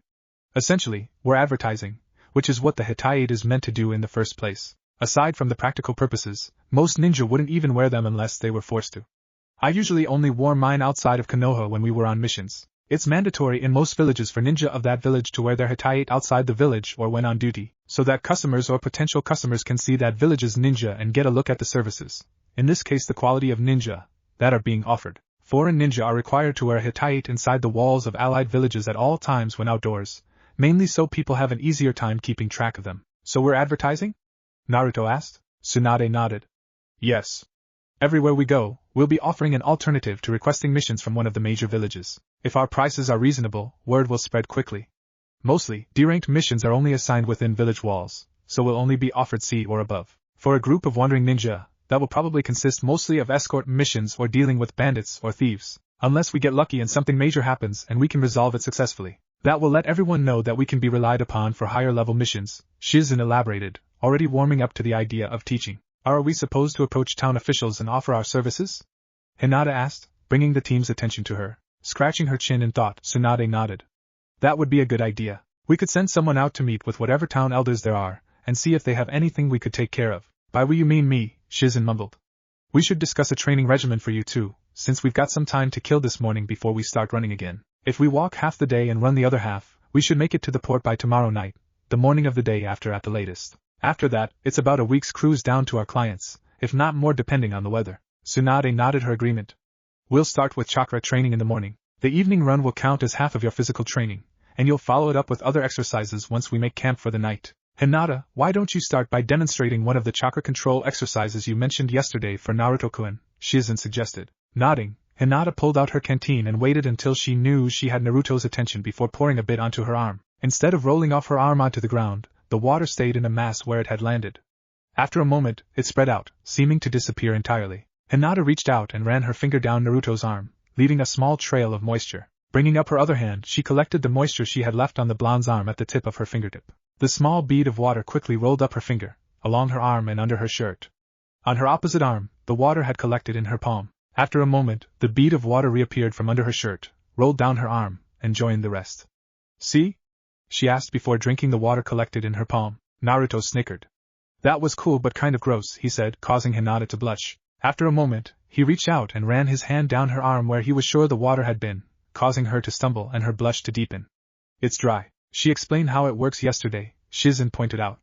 That's the point of the exercise, to handle water without getting wet. You can do it with any liquid that isn't chakra infused and being controlled by someone else, and a few solids like sand or dust. It's kind of a combination of all three of the exercises you already know. The precision required for leaf floating to control a small object over part of the body. The ability to stick to something without breaking it or repelling it, or cause something to stick to you, in this case, from tree climbing. And the control from water walking to learn how to keep up a constant flow of chakra but be able to vary it on an unconscious level when the situation calls for it. Get it? Naruto nodded. I think so. Well, what are you waiting for? Get to it, brat, Tsunade ordered, reaching over to smack the boy lightly on the back of the head. Naruto ducked her hand and stuck his tongue out, but pulled out his canteen and poured a bit of water onto his arm while trying to catch it with chakra. The water rolled off his arm and onto the ground. Crap, he murmured, wiping his arm off and trying again, pumping more chakra into his attempt. The water ran off his arm again. Crap, he cursed, again wiping off his arm. His third try, he pulled out enough chakra that it became visible on his arm. Pouring water over it, he smiled when, instead of soaking his arm, it rolled off without touching it. Sweet. The trio of women watching all shared astonished looks. They had known the boy could be a fast learner when he put his mind to something, but catching on to something this quickly was nearly unheard of. Naruto-kun, it's better to leave the leftover water on your arm and try to manipulate it in smaller quantities if you cannot get it to stick when you pour it. Try to gather it all to one point, Hinata advised, watching the blonde as he nodded and started to try again. Wait a minute, Naruto, Tsunade called, stopping the boy. Why aren't you using Kage Bunshin for this? Huh? What about it? You know that anything a Kage Bunshin learns in its lifetime gets passed on to you once it disperses, right? Shizen asked, getting a nod from the boy. That applies to anything learned. If you were to create a dozen Kage Bunshin and have them work on something for 2 hours, as long as they all did things slightly differently each time, then you would have effectively done a full day's worth of work in 2 hours. Force multiplier, Hinata added. There's that too, Shizen agreed. Now keep in mind that if you have 100 Kage Bunshin working on exactly the same thing exactly the same way, you won't learn it any faster than if you had learned it without them. Any breakthrough you had would come from one of them doing something differently. Doing that with an already learned skill can help by improving your familiarity with the skill, building up your mastery of that skill, but it won't accelerate your initial learning pace any. If you're going to use a large group of Kagebunshin, you should have each of them arranged to try a different approach to the same subject. Understand? Naruto nodded. I think so, he said, bringing his hands up into the familiar seal for Kagebunshin. Everyone there felt the chakra gather and release, but when there was no telltale poof of smoke and a clone, they looked around in confusion. A rustle of leaves from the trees above caused them to look up and gape in awe and a little horror. Above the team was a veritable sea of orange and black-clad blondes lining every branch of every tree within sight, dividing themselves up into groups and spreading out across the area. That's Tsunade murmured. Shizen nodded. Impossible. Hinata's smirk was answer enough to their amazement. I never had any doubts, she said quietly. Naruto-kun, just how many of those did you make? Shizen asked, voice raising in near panic. Naruto shrugged. I dunno. I used about as much chakra as it takes to summon Gamabunta, so probably 1,000 or so. After a moment of thought, Tsunade asked, do you think you could do that again? Yeah, once or twice. After that I might have to take a break and eat something, he answered, then began attempting what he was already calling the water-repelling exercise. And in the middle of a dry afternoon, with not a cloud in the sky, it began to rain across nearly a kilometer of land. Looking up into the sky, Hinata giggled. Kitsune no Yomiri, author's notes, had some trouble deciding on a title for this chapter. I couldn't decide if I wanted to change Chapter 1's title to Team Hokage and come up with something else for this, but I decided to leave it as is. Kitsune no Yomiri translates literally into Fox's wedding, which is a bit of Japanese folklore that refers to a rain shower from a partly clear sky during the day, in other words, a sunshower. The trickster getting married during a sunshower bit of folklore is pretty widespread and used worldwide, apparently. If you haven't read the challenge issued by Perfect Lionheart to see what you should expect of this story, you should. This is going to be predominantly a Naruto/Hinata story, but I am sorely tempted to make it a harem later. No yaoi. At all. Ever. Unless in reference to Sasuke, Orochimaru, or Konohamaru's Oiroke variation. If you haven't guessed what I'm going for yet, I'll go ahead and lay out my general plan for the next few chapters. I'll be having Team Hokage go through a few of the filler episodes first, do lots of training during the time skip period, and occasionally pick up a few things from post-time skip. I haven't seen the filler episodes and I don't particularly care about their order of use here either, since they were filler anyway, so they're going to show up in the order most conducive to urging this story forward plot-wise. As for Shippuden, I don't like most of it, so I'll only be touching on the things I like. For instance, Akatsuki vs. Gaara and Chiyo's sacrifice will make an appearance for sure. The Konoha-specific stuff from the manga and anime will be skipped for the most part, maybe referenced occasionally. What I am not going to do is turn this into a rewrite of Shippuden. In fact, about half of what I see as this story's lifetime is going to be during the time skip. As I said, I'll be referencing it piecemeal, but for the most part it will cease to exist as far as this universe is concerned. Naruto will not go all mopey over Sakura anytime soon. Naruto will not be going after Sasuke anytime soon, if at all, as Sasuke will cease to be the driving force in his life, motivating him to become stronger very soon. I will not switch focus from Team Hokage for any more than a chapter or two at a time. I prefer to stick with the main cast and give side characters/events half-chapters most of the time, other than to illustrate what is going on around Team Hokage in reaction to their actions, and I will damn sure not be renaming Naruto as Sasuke, which seems to be what Kishimoto had in mind with the last few chapters. As for the Naruto movies, I will consider each on an individual basis. The first movie is making it into this story for sure, but reworked to function with Team Hokage as opposed to Team 703, Snake in the Grass. Sun set on the third day, and with it the council set their secondary plan into motion. There had been no sign of Uzumaki inside of Konoha in 2 days, and while it seemed possible, most of those involved felt it would be far too convenient if the Kyuubi brat had died in the fire that burned his apartment complex to the ground. The problem with assigning a high-level assassination became apparent when the messenger they sent to find either a Hunter Nin or Anbu returned with news that all of Konoha's highest-ranked shinobi were out on missions and none of them were due back for at least a week, and forcing Jiraiya to assassinate his own student, while an amusing idea, was out of the question. Danzo's suggestion to use Root was dismissed due to the probability of a team being spotted and thus incurring the wrath of an angry Hokage. The mission would have to be carried out with the utmost precision, strictly in and out with no witnesses. Were Tsunade to learn of Konoha's involvement, she would refuse to return. The reason at least a 4-person team of Root Anbu would be required as opposed to a single Anbu or Hunter Nin lie with Danzo and his paranoia of one of his tools turning against its master.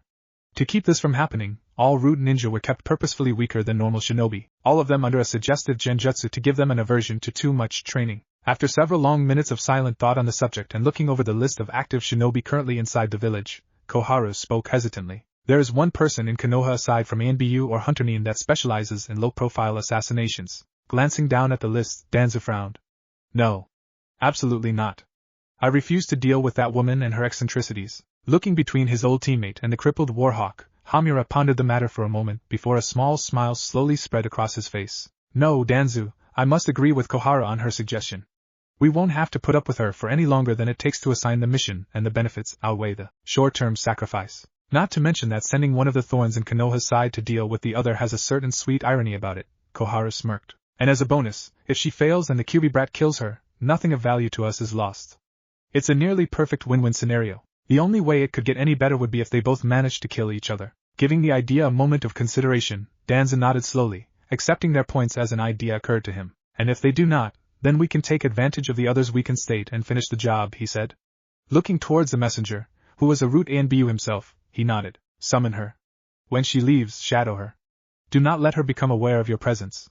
Should she fail to kill the Kyuubi brat, finish the job, and should she succeed, eliminate her. Hi, Danza-sama, the messenger saluted, disappearing in a cloud of smoke to complete his assigned task. Nearly 15 minutes later, a kunoichi of medium height pushed open the door to the council chamber, her open brown trench coat showing more skin than was acceptable by most standards through her fishnet armor bodysuit. Her dark violet hair was pulled back into a spiked ponytail, and as her lips pulled the last ball of dango off the stick she'd brought in with her, she flicked it in the general direction of Danzu. You had better have a damn good excuse for pulling me away from my meal, she growled. Mitarashi Anko, Koharu snapped, cutting Danzu off before he lost his temper. We have a mission for you. What sort of mission? Assassination, answered Hamura. Who's the target? She asked, somewhat more interested. Assassination missions were always fun, like her own personal game of hide and go kill someone. Uzumaki Naruto, Danza answered, sliding a folder containing the boy's full profile across their table to Anko. Hearing that name, Anko raised an eyebrow. So, this is it, huh? Guess they finally decided to get rid of the kid. Let's see where this goes, she thought. Outwardly, she showed no sign of her thoughts on the matter. The Kyuubi brata? She asked nonchalantly, opening the file and looking it over to see what they had to say about the boy. Says here he made chunin, she mused aloud, trying to get a clearer picture of the situation. Didn't think he was promoted after the last exam. He wasn't. Tsunade promoted him on her own authority without approval 2 days ago, Koharu pointed out. Reading further down, Anko found something that actually surprised her. Released from the service of Konohagakure no Sato and Hai no Kuni and from all duties and obligations to the above, she read directly from the file. What the hell? Hamura snorted. Tsunade's idea of a joke. Anko continued reading. Pardon for all crimes against Konohagakure no Sato and Hai no Kuni. So why the hell am I being sent out? Are these orders even legal? Danza frowned, shooting a dirty look towards Koharu and Hamura, his expression screaming I told you so. Yes, they are legal and as you know, you may not refuse a mission. As for why we are ordering this, that is on a need-to-know basis. Yeah, and I don't need to know. Fucking blowhard, she said, mumbling the last part just loud enough for all three of them to hear. Fine. As long as the pay's good, I'm in. But just so you know, I'm doing this under protest. I want that on the record too, Koharu nodded in exasperation. It will be noted. Now, I believe you have a mission to carry out. While we understand that it may take some time to track the target down, we request this mission be carried out with utmost haste. Also, the target's companions must not become aware of your presence. I warn you, there is a high probability that there is a Hyuga with them. Anko nodded. That makes tracking them easier and I know how to deal with Hyuga, so it won't be a problem. That said, she left the council chamber, slamming the door behind her. Danza groaned, sinking deeper into his seat and bringing his single arm up to rub at his temples in an attempt at warding away his impending headache. Gods, I hate that woman. Anko finished packing what she felt she would need for this mission and sealed it all into a scroll, which she then pocketed. Pulling a laminated map book of the elemental nations down from a shelf, she sat down at her kitchen table and thumbed through its pages until she found the overall map for Fire Country. If I'm right, counting today it's been 2-3 days tops. They could have crossed any of our borders by now if they were moving fast, but with the kid with them I doubt they're hauling ass. Big-breasted hag likes to gamble, but with Shizen, the brat, and a Hyuga to keep her in line she's probably being forced to avoid the gambling towns, or at least the parlors and casinos.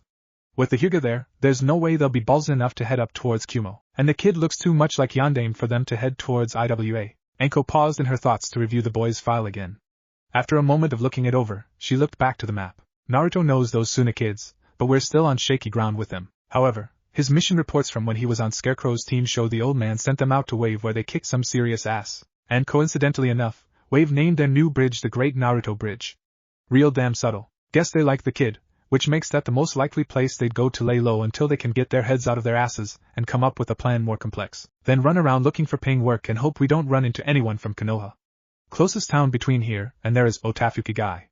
It's risky, heading straight there. I could lose a day or two if I don't pick anything up within the first few hours. But if I'm right, I'll shave off over a day's travel by not dicking around following a false trail. After giving the matter some thought, Anko closed her map and put it in the pocket opposite her storage scroll. Standing, she bit her thumb and started sealing before slamming her hands palms down on the ground. The smoke of the summoning cleared, to reveal a thin black snake with a triangular head, roughly 2 feet long. "Come on up here," she said, holding out her hand to the animal. It complied, crawling its way up her sleeve and coming out through her collar, draping itself around her neck so its head hung over her left shoulder, and could rotate far enough to see around the woman. The kunoichi smirked. "The Hyuga can see chakra, but most of my snakes can see heat. That's how you take care of that bullshit." "Well, let's go," she said, receiving a nod in answer as she left her apartment and made her way into the administration tower. She was stopped at the doors to the Hokage's office. "Sorry, Mitarashi, we think there was a bit of theft recently. Somebody made off with half our funds from the treasury and the entire contents of the Hokage's personal library. We found what looked like an official document signed and stamped by Hokage-sama releasing the items and money to herself, but without her here to verify it we cannot be sure." Anko nodded. "Whatever, just let me in. I'm on official business. I need to get some sense. You can watch if you want." While the Chunin guard did not know her personally, he did know enough of her reputation to know that if she were there on official business, and it required getting assent, then she was probably assigned to an assassination mission. "Sure," he agreed, opening the door for her and stepping inside with her. "Do your thing," Anko told her summon. After several minutes of walking around the office and letting the animal inspect the area, it turned its head towards her. "Several cents," it said, its voice surprisingly clear and, for lack of a better term, normal sounding. It did not have the hissing lisp most people would associate with a snake if it could talk. "Too strong," it continued. "Both female. One old, one young. The old one likes sake and napping in the office." "Tsunade," Anko nodded. "The younger one smells of domesticated swine." "Does she have a pet pig?" "Yeah," Anko confirmed. "That'd be Shizun." "Anything else stand out?" The snake nodded, its tongue flicking out to taste the air occasionally. "Many newer scents, but only a few stand out. A man of 2 cents, he smells strongly of dog. Kakashi sounds like. You might be getting the second scent off his Sharingan." "Ignore him." Tongue flicking out again, it continued. "An older man, as old as the sake woman. Likes his sake too. Smells of toads, women, and paper." "Jiraiya, ignore it." "But you're looking for someone else that probably smells of toad." "A boy young, smells faintly of toad and strongly of fox." "The Kyubi child?" it asked, its tone somewhat more respectful, referring to the fox's container. After a moment, it added, "He carries with him an object of great power. I taste its presence in the air." "Yeah, that's the one." "Naruto," Anko nodded, turning to leave the room. "No idea what he's got with him." The snake's next words brought her up short for a moment. "Wait, there is one more. A girl of the white eyes. She smells of lavender, and strongly of the Kyubi child." Anko smirked as she left the office. "That's probably our Hyuga. Keeping a tongue, I suppose, out for her too." "You got the 4 I want?" "Yes." Anko left the office and made her way to the south gate, having decided to circle the village clockwise to see if she could get a scent trail and then leave towards the east in the hope of cutting them off if they changed course. And if they had gone another direction, Anko would know where to start when she got back. As she circled from the south gate towards the west, her companion kept silent. It was at the north gate that the snake perked up. 2 trails for the Kyubi child and his mate, the snake noted, causing Anko to stumble and turn her head to regard the animal on her shoulder. "Mate? What the hell do you mean, mate?" The snake tilted its head to the left, which Anko interpreted as a shrug from something that didn't possess the shoulders for such an action. "She smells strongly of him, so I had assumed I am mistaken?" "Probably," Anko confirmed. "Maybe she's just wearing something of his." The snake nodded. "It is possible," it conceded the point before continuing with its observations. "One of the trails is perhaps a day older. They came into the village with a boy with a dog, a woman smelling faintly of cigarettes, and a hive. Team 8 and Kurenai." "Ignore it." Another tongue flick and the snake continued. "The newer trail is the group of 4. They go north." With that, Anko took off at a dead run around the east side of the village. Taking to the trees, she found the east road from the village and began tree jumping parallel to it, towards Otafukagai. It was 12 long hours of chakra-assisted leaping and running, broken once an hour with a 5-minute breather, that Anko spotted the lights of Otafukagai, just as the horizon was beginning to lighten. She slowed her pace as she neared the village, descending from the trees and taking to the road at a steady jog. Nearing the village west gate, she turned her attention towards her summon momentarily. "Anything?" she asked and smirked when she got a nod. "A much fresher trail leading in," it answered quietly. A voice from the gate interrupted her conversation with the snake. "Who goes there?" Stepping into the dim light provided by a pair of torches above the gate, Anko flicked the headband on her forehead, getting a nod from the gate guards. "Seen a group come through here in the past couple of days?" she asked, then went on to specify before they pissed her off with a smart-ass answer. 3 girls and a boy, all ninja. The oldest kunoichi probably stood out, she said, bringing her hands to her bust and emphasizing the size difference between herself and the sannin. The guard who had stopped her shook his head, but the other nodded slowly. "I think I saw them a couple of days ago. Blonde woman, had a hat and a green outfit, I think. Ginormous boobs?" he asked, getting a nod from Anko. Thanks. Know if they've left town yet? The obvious pervert shook his head. Not a clue, sorry lady. Nodding her thanks, Anko made her way through the gates and into town, following the snake's unspoken directions as it turned its head one way or the other to indicate a direction the scent trail went. The trail led her into the hotel and shopping district and a familiar clothing store that had just opened. A bell rang as Anko pushed her way through the door. Looking up from his counter, Dane spotted the woman's leaf-printed attire and the obvious summon riding her shoulder. Help you find something? He asked. Anko ignored him. Well, they were here twice, the snake spoke, turning its head this way and that, tongue tasting the air. No more than half a day between visits. 2 trails exiting the building. Follow the newer one, Anko ordered, leaving the store and causing Dane to frown. After giving the woman a moment to get far enough from his storefront, the older ninja pulled out a sheet of paper and a pen and wrote out a short message. A snake follows you through the leaves. Cutting a length of thick orange string from a nearby spool with a kunai, Dane bit his thumb and began sealing. Clapping his hands together, the written seals appeared in midair and a cloud of smoke in front of him announced the arrival of his summon. The smoke cleared to reveal a tall bluish-gray dog, who turned his head to observe Dane. You rarely summon us anymore, he accused. Dane rolled his eyes and tied the note to the dog's collar with the string. Sorry, Ko, but you know I got out of that business after the war. I assume you have a job for me, Ko asked. Yeah. Put that nose of yours to work for me, would you? You're looking for a group of 4 that came in here a couple of days ago. 3 kunoichi and a young shinobi. Ko nodded. I have them. Why does the boy smell of fox? I was unaware of a fox summoning contract. Dane bit his lip and thought. Considering who he was with, I may have an idea or two, but it's not important. Now smell that bitch that just came in here? Should have a snake with her. The dog's lip curled and he nodded. Good. Avoid her. Find out where that group went and get that message to them before she gets to them. If they went towards the port and took a boat, you may have to lay low if she gets on the same boat. Understood. Anything else? Ko asked. Receiving a negative, the dog pushed his way out the door to the store and took off down the street, nose to the ground. Hope he makes it in time, the retired ninja mumbled, settling back on his chair behind his counter. Outside, Anko and her summon followed the scent trail to the edge of town, pausing at the gates. They travel east. The trail is much stronger, their pace has slowed. Yawning, Anko nodded in satisfaction. Good, that gives me some time to sleep. You can pick this up again in 6 hours or so? She asked. Getting a nod in reply, Anko made her way back across the roofs towards the shopping district, never noticing the blue dog running below her in the opposite direction stop in its run and turn its head towards her before putting his nose back to the ground and continuing on. Anko dropped down to street level and walked towards the first hotel she spotted. Her companion's tongue tasted the air for a moment before it spoke. They were here. Smirking, Anko rang the bell for service. An old man came out from the back room, the corner of an orange book peeking out from one pocket. Taking one look at her, he turned back towards the rack of keys and pulled one off, tossed it to her and walked back into his back room. Thanks, Anko called, heading to the ground floor room she had been assigned. Opening the door, she was disturbed by the strange rasping sound that came from her summon. What? Are you laughing? She asked, receiving a nod in answer. Fate, it seems, is not without a sense of humor. They spent the night here, the snake explained as Anko started undressing. Kicking off her sandals, Anko pulled off her trench coat and flung it onto one of the beds and immediately sat in the other. Reaching up, she pulled the snake out from around her neck and lowered it to the floor. Think you can keep watch for a few hours? I don't care if you sleep, so long as you do it by the door. Bite the shit out of anyone that comes in. The snake made its way across the carpeted floor, stopping in a dim pool of light coming from under one of the room's curtained windows. I will wake you should that happen, the snake agreed, curling up on itself and closing its eyes, the pits in its snout flaring occasionally as its heat-sensing organs worked unconsciously, ready to strike should anything warm and vaguely human-shaped come into its field of view.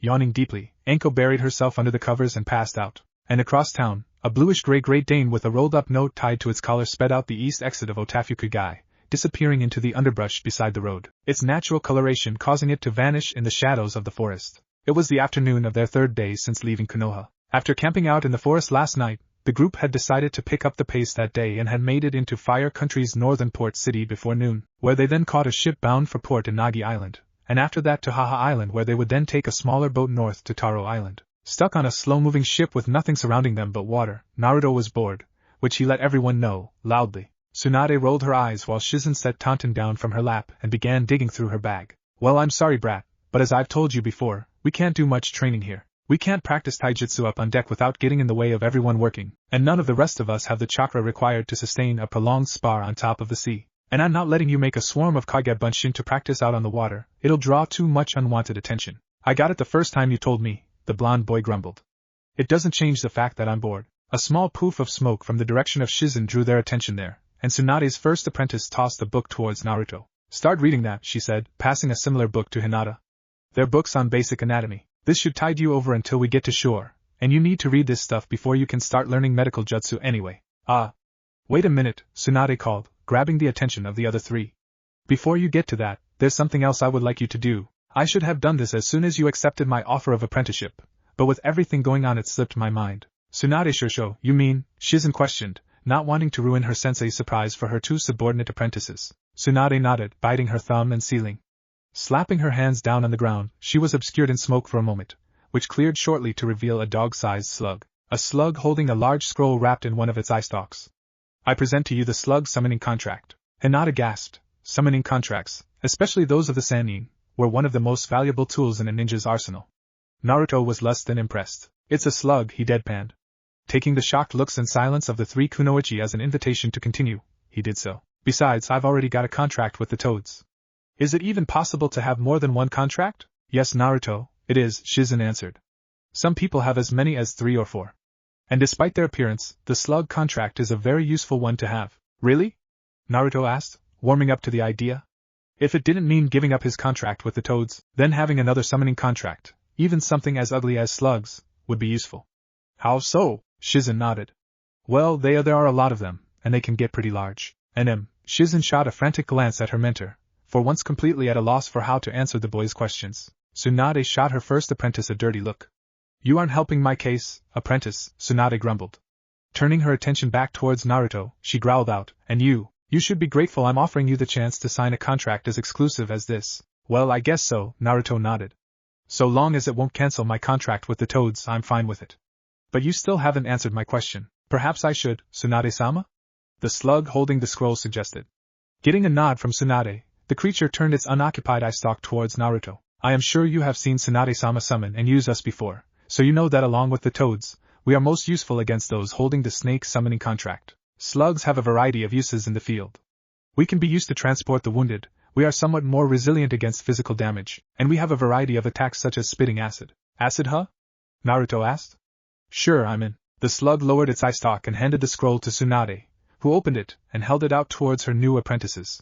Sign in blood. Naruto bit his thumb and signed quickly while Hinata pricked hers with a kunai and delicately scrawled her name. Tsunade rolled the scroll up and handed it back to the slug, who then disappeared in another small cloud of smoke.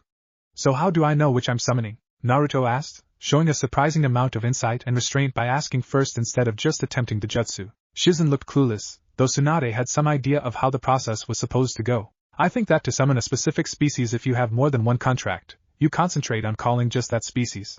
If you verbalize the jutsu, use their name. It's the way Jiraiya summons when he wants a specific toad most of the time. So then Namakuji and Gamakuchios no jutsu? The blonde asked. Getting a nod, B bit his thumb but was stopped before he could begin sealing. Wait a second, Naruto, Shizen interrupted before turning towards Hinata.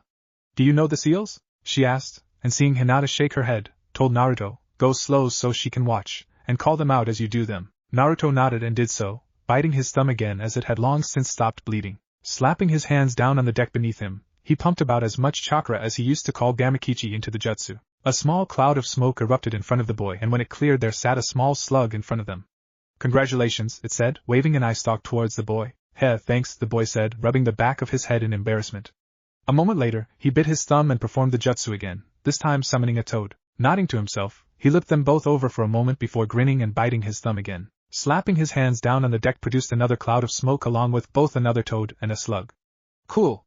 He shouted, gaining astonished looks from those around him. Both of the summons were about half the size of the ones he had summoned before, but he had been expecting that since he had used the same amount of chakra that he'd used the first 2 times. Thanks guys, you can go, he said, waving to the summons who seemed to collectively shrug before vanishing in a larger cloud of smoke. Once the trio of kunoichi got over their shock, Tsunade shot Hinata a grin.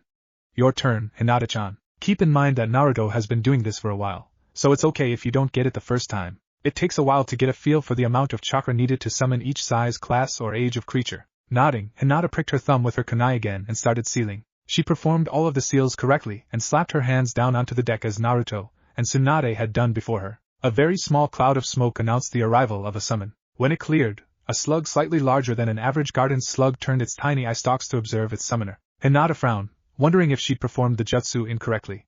And as she had come to expect of him, Naruto threw off her self-doubts the same way he always did. Wow, that's great Hinata-chan, he laughed, picking the small slug up. I didn't get anything the first day I tried, and I was stuck summoning tadpoles for nearly a week. Seeing that it didn't seem to be needed any longer, the slug disappeared from the boy's hand in a poof of smoke. Well done, Hinata-chan, Tsunade congratulated at the same time as Shizen. Why don't you work on that for a while before starting on the anatomy stuff? She suggested. I've got a better idea, Shizen grinned, looking between Hinata and Naruto. Even with his initial disadvantage, Naruto-kun is going to quickly surpass you as long as he keeps using Kage Bunshin to learn. So, I have a proposition, how about we share techniques? Naruto, you can teach Hinata Kage Bunshin and share what you know about it with us, since you have the most experience with it. Hinata, you could help him with his chakra control exercises and help us to better understand the Byakugan and the Hyuga style. Eventually, your father is going to send someone for you, and when he does we should be ready for it. Well, what do you say? The pair gave the idea a moment of thought before Naruto shrugged. Sure, I don't mind helping Hinata-chan out, and I really could use the help with my chakra control. I could teach you the Rasengan, but I don't know if I'm supposed to or not. We'll worry about that one later, Tsunade assured. I would love to help Naruto-kun any way I can, Hinata agreed after assuring herself that the boy wasn't simply humoring her. Naruto grinned, bringing his hands up and preparing to seal. Ready? He asked. Getting a nod from her, he slowly moved his fingers into the correct positions for each seal, finishing on the familiar cross seal. Ano, I thought Kage Bunshin only required one seal? Hinata asked as she and Naruto continued practicing. The blonde shook his head. Nope. I just got tired of using so many at once. You know how to complete jutsu with less seals? Shizen asked. Naruto nodded then grinned at Hinata. You slipped, he said, pointing out her incorrect seal. Sorry, Tsunade. Following along with the lines of thought of the other two, Kunoichi asked, when did you figure out how to do this? Naruto shrugged her question off, nearly sending him falling to the side as the ship hit a particularly large wave. I dunno. What's the big deal about it anyway? Naruto-kun, Hinata murmured, drawing his attention back to her. That's a Jonin-level skill, she pointed out, voicing the thoughts of the other two. Shizen, as was becoming her habit, decided to elaborate. Sealless, or partially sealed jutsu is a high-level technique that takes years to master normally. About the only people I've ever heard of learning it that early are Yondaime, Kakashi, and Itachi. Scratching the back of his head in embarrassment, Naruto laughed. Kage Bunshin is supposed to be Jonin level 2, but I do that all the time. I was just being lazy when I did that. I didn't think it was something important. Tsunade sighed. Naruto, nearly every innovation or invention made since the dawn of man has been due, either directly or indirectly, to laziness. Tools, the wheel, eating utensils, you name it, and you can probably think of a way to attribute it to saving time, making something easier, or saving someone from doing a more labor or time-intensive task if they did not have the tool or technique for the job. The next time you decide to be lazy and come up with something like this, let us know, okay? It was after dark when a large bluish-gray and black Great Dane sauntered tiredly into Fire Country's northern port city. Following the scent trail, Ko padded down the roads towards the docks. The scent trail he'd followed stopped at the side of one of the longer piers and he huffed, turning back towards the town. A flashing neon sign a short distance away drew his attention to a dockside bar for sailors, called the Bad Fox. The dog smirked and loped lazily around to the back door. Bringing a paw up, he scratched at the door and whined pitifully. He repeated this for a few moments before a pretty young girl opened the door and looked down, going instantly starry-eyed and nearly squealing in excitement at the cute doggy. She shot a quick look back into the kitchen and winked at the dog, disappearing for a moment before returning with a pan of fried hamburger and a bowl filled with water, which she placed off to the side of the door. A voice from inside caused her to huff in annoyance and go back inside. Now along, Ko snickered and tucked into his meal. Works every time, he laughed around a mouthful. Finishing his meal, Ko made the short trip back over to the docks and sat down near a guardhouse. God damn, this is one boring job, a young man complained from within the small shack. An older man's voice answered and Ko could hear the annoyance in his tone. Just stay alert. Word has it, ships have been running afoul of trouble in the south. It could make its way up here. Yeah, but the next ship from down that way isn't due in until later tonight, the younger man pointed out. Can't I just read or something until then? No. For fuck's sake, the younger man groaned in boredom. After a moment he asked, where's the thing coming from anyway? The older hand sighed, coming to the realization that he would not be enjoying a nice, quiet night of doing nothing and getting paid for it. Sea country, that's where the trouble is. Comes up from there to Nagi Island, then it'll berth here, resupply, and be out again on the same route in the morning. If you're bitching about this job, just be thankful you don't have to do that one. Hey, you too! A woman's voice called, startling Ko but not causing him to draw attention to himself. Whoever this woman was, she managed to sneak up on him, which did not bode well. A familiar scent drifted to his nose and Ko knew his luck had just run down the shitter. I've got a couple of questions for you, Anko called, less loudly now that she was closer and had their attention. Yeah, what the hell do you want, lady? The younger guard asked, only to get slapped on the back of the head by the older man. The old guard sighed, shaking his head. Kids these days, got no respect and no damn common sense. I'm sorry about him, miss. What would you ask of an old guard and a young guard? Have you seen a group of 4 ninja leaving by this port in the last day or so? She asked. 3 kunoichi and a young shinobi, a misproportioned blonde, a black-haired woman with a pet pig, a mousy little violet-haired girl, and a loudmouth brat with blonde hair and wearing lots of orange. Nope, can't say that I have. Sorry. If they left through here, it was before our shift. I think I'd remember that group if I had seen them passing through, the older guard answered. Sighing in frustration, Anko nodded. Okay, then can you tell me where the ship leaving from that berth was headed? She asked, pointing to the same pier Ko had followed the scents down a short while ago. Checking his books, the older guard nodded. Yep. She headed south out of here for Nagi Island and from there to Sea Country. Another ship bound for the same destination should be arriving later tonight. She leaves port tomorrow morning, around 10. Thanks, Anko nodded. One last question. Where can I get a drink and a room? The older man pointed back behind Anko, towards the partially hidden neon sign. Bar up the road's got the best drinks on this side of town, good food too. There's a small inn beside it, got cheap rooms. Turning towards the bar, Anko threw a wave over her shoulder. Once she was out of earshot, the younger guard finally opened his mouth again. What was that about? And why'd you hit me? The older man sighed. Son, I just saved your life. Shows some appreciation. How do you figure that? You see that thing hanging around her neck? The older man asked. The young guard shook his head. No. What was it? The older man grinned. Little black snake. Buggers are poisonous as all hell. That she has one as a pet should have been warning enough. You didn't see the headband, did you? Headband? I'll take that as a no, the old guard nodded. She's a ninja, kid. That snake was most likely a summon, and probably smarter than you are. From the look of it, she's had a hard couple of days on the road and is just itching for an excuse to stick a knife in somebody. You were volunteering, and while I don't like you, I don't particularly care to have to train a replacement either. No, kid, that is one lady you do not want to piss off. 04 Fish out of water. Dawn of the 5th day, the 4th since Tsunade left, found a big bluish-gray and black dog sneaking onto a ship bound for Sea Country. Shortly thereafter, Mitarashi Anko woke up and found her way to the ship with her summoned snake after taking care of her morning routine. Making her way up to the ship's first mate, she asked, Think you can get this boat moving within the hour? Turning to regard the woman, the first mate raised an eyebrow at her attire and the snake around her neck. We'll have to talk to the captain, ma'am. That's fine, Anko agreed, following him. They found the captain inside the navigation room, looking over his charts. He turned to regard the two who had interrupted him and shifted his attention to the kunoichi when his XO nodded his head in her direction. She wants to know if we can cast off early, captain. Glancing back at his charts for a moment, the old captain gave the matter some thought before replying. Well, this is a cargo ship, not a passenger liner. Our cargo has already been loaded into the hold and all of the crew are aboard. We could radio in and apprise the dock of our early departure. However, there have been several rumors of cargo ships such as this one going down between Taro and Haha Islands and in the general vicinity. Just how far south are you going? Anko grinned. Are you based out of Sea Country? She asked, getting a nod in reply. Which island? Taro, the captain answered. Then that's where I'm going. The captain nodded. I see. With a ninja aboard, we shouldn't have too much trouble if we come across someone or something unsavory. In return for your services, I will gladly cast off early.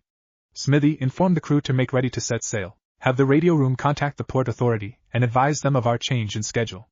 I want us on open water within the hour. Yes, sir, Smithy saluted, going about his assigned task. Now, young lady, the captain smiled, rolling his nautical map up and putting it away, motioning for Anko to follow. It has been a long time since I have enjoyed a pleasant conversation with an attractive young woman. And even in fair winds, it is a 6-day run to Sea Country. Tell me, do you play shogi by any chance? Anko shrugged. I do, but I'm not great at it. By the way, I didn't catch your name. Nor I yours, the captain pointed out. You may call me Alexander. And as to the question of your skill, well, to tell you the truth, I am not very good either, he grinned, opening the door to his quarters and waving Anko towards a table in the center of the room. Tea? Coffee? Tea, please. And the name's Anko. Tell me, do you have a rat problem on this ship? She asked, seemingly randomly. The captain pondered the question for a moment before giving a slow nod. There are some, yes, but not so many as to cause problems. Good, Anko smirked, kneeling and lowering her left hand to the ground. Captain Alexander watched in fascination as a 2-foot-long black snake with a triangular head emerged quickly from Anko's sleeve and turned to face her. Go eat and have fun. Come find me tomorrow morning, she told it. After a moment, she added, and don't kill anyone. The snake seemed to almost frown for a moment. Very well, it agreed before turning and slithering down the corridor. A summoned snake, I take it, Alexander surmised, getting a nod from Anko, who had stood by now. He turned to address the seamen stationed at his door to attend to him during the day. Seaman Rowe, would you be so kind as to fetch the lady and myself a pot of tea? Green, I think, he ordered. Once the seaman had left his post, Alexander motioned towards one of the chairs at his table and moved to a shelf, pulling out a magnetic shogi set, which he placed on the table before sitting himself. How about a game, my dear? Studying the board for a moment, Anko moved one of her pieces laterally. Tell me more about this trouble you've been having in sea country. Rumor has it, Captain Alexander stated slowly, contemplating his move before moving a piece forward, that a sea monster has started hunting along the shipping routes. It had been 6.5 days since Team Hokage had boarded the ship from Fire Country's northern port bound for sea country. By that time, even Hinata was getting a bit cranky. When one of the crew came by their quarters and announced that they would be making port within the hour, the 4 ninja cheered. It was when Shizen pulled out the mission scroll again that they became slightly less exuberant. Frowning down at the scroll, Shizen pulled out a small map and checked it for a moment before groaning. The mission statement says the contract is for the Taro Island of Sea Country. Isn't that where we're going? Naruto asked, his hopes of getting off the boat quickly crashing down around his ears. No, Naruto-kun, we are traveling to Haha, Hinata answered, sitting up from where she'd been laying down away from the window studying the medical text Shizen had given her. During the time they had been at sea, Hinata had learned how to summon and how to perform Naruto's signature jutsu, the Kage Bunshin, only being comfortable with creating a single clone at the moment. Hinata had still been able to use the technique to double her learning speed by having the shadow clone read from Naruto's book of human anatomy over his shoulder, having a similar clone of the blonde reading over her own shoulder in her book on advanced biology most of the time. Hinata had found herself slowly acclimating to the boy's presence due to constant exposure to him at close proximity. She no longer blushed every time he spoke to her and her stutter was slowly disappearing. Every now and then, she would slip back into her old habits, but Tsunade was hopeful that within a year the girl would be a changed woman. We'll have to take a boat up from Haha to Taro, I suppose, Tsunade grumbled, wondering where her sake had gotten to. She had been unable to find any of her stash since leaving Konoha, and through some odd twist of events she had been too pressed for time, or distracted by her new apprentices to go for a drink. And now that she was aboard a ship in the middle of the sea with nothing to do but lay on her ass and read or teach unless she wanted to draw undue attention to her team, Tsunade was starting to really feel this prolonged dry spell. Shizen, sensing the coming tantrum from her sensei, sighed and wondered exactly why she volunteered for the job in the first place, as she had many times since first joining Tsunade whenever the woman got to be too difficult to deal with. If she were honest with herself, apprenticing herself to Tsunade was both the best and worst decision she had ever made. Sure, she was learning how to save lives and would one day probably become a legendary medic nin in her own right. Sometimes the downsides to dealing with Tsunade became nearly unbearable. Naruto and Tsunade paralleled each other on so many levels that sometimes it actually scared the young medic. Both were prone to being childish, loud, impatient, short-tempered, and quick to resort to violence when in a bad mood. And while the blonde boy had mellowed out just enough to be noticeable, due to Hinata's presence, Shizen assumed Tsunade had steadily reverted back into her old ways once she got over the initial rush of leaving Konoha behind and Shizen's attempt at cutting the older woman off from her sake started taking its toll. Tucking away the mission scroll, Shizen went back to studying from a much larger scroll laid out in front of herself and her sensei. While Naruto and Hinata had studied the basics of anatomy, Tsunade and Shizen had been slowly going through the scroll of forbidden seals. The scroll itself, when fully unrolled, measured several meters in length. Nearly 3/4 of the scroll's length had been filled with the details of every jutsu the 4 Hokages preceding Tsunade had deemed should be restricted, or outright banned for one reason or another, including the reasoning behind the restrictions. Unrolling the scroll from right to left, they had found Kage Bunshin listed near the top of restricted jutsu, or rather, closer to the right side. After some time studying the scroll, Tsunade and Shizen came to the same conclusion. The scroll had been sealed with a fuinjutsu that would automatically sort any jutsu written into it into one of two categories, restricted or forbidden, so long as the person writing them labeled them as such. Once a jutsu was written on a blank spot of the scroll, the ink would move across the paper and come to rest beside the last jutsu of that type written into the scroll, while the rest of the writing further down the scroll shifted down to make room for the new technique. Upon unrolling the scroll, they had discovered that while the restricted section of the scroll measured nearly a meter in length, with over 100 techniques listed, the forbidden section spanned over 3 times that length. The pair of senior ninja had decided that in order to cover the most material in the scroll, they would learn 2 forbidden jutsu for every restricted. Learning the basics of 3 jutsu a day, how to perform the technique, what it did, and why it was put into the scroll, had allowed them to get a feel for over 20 techniques, counting the ones they were to study today. And while they were not sure enough in their knowledge to perform the techniques even under ideal conditions, their goal for the moment was not to have all of the techniques they could use battle ready. For now, they would settle for simply getting an idea of the scroll's contents. Looking up from the scroll, Shizen noticed that Hinata had closed her book, and the Naruto clone reading with her had dispersed. "You're done with that one?" she asked, getting a pair of nods. "How does the body heal itself?" Tsunade asked, perking up at the chance to relieve her boredom. After sharing a look with Naruto, Hinata decided to answer. A localized increase in cellular mitosis. Tsunade nodded. And that means? Naruto rolled his eyes. They divide faster. What is the cost of this action? Shizen asked. The things break off the ends of the things, Naruto mumbled. Seeing the boy floundering, Hinata elaborated on what he was trying to explain. It increases the rate of cellular degeneration. By dividing faster, the cells shorten their lifespan.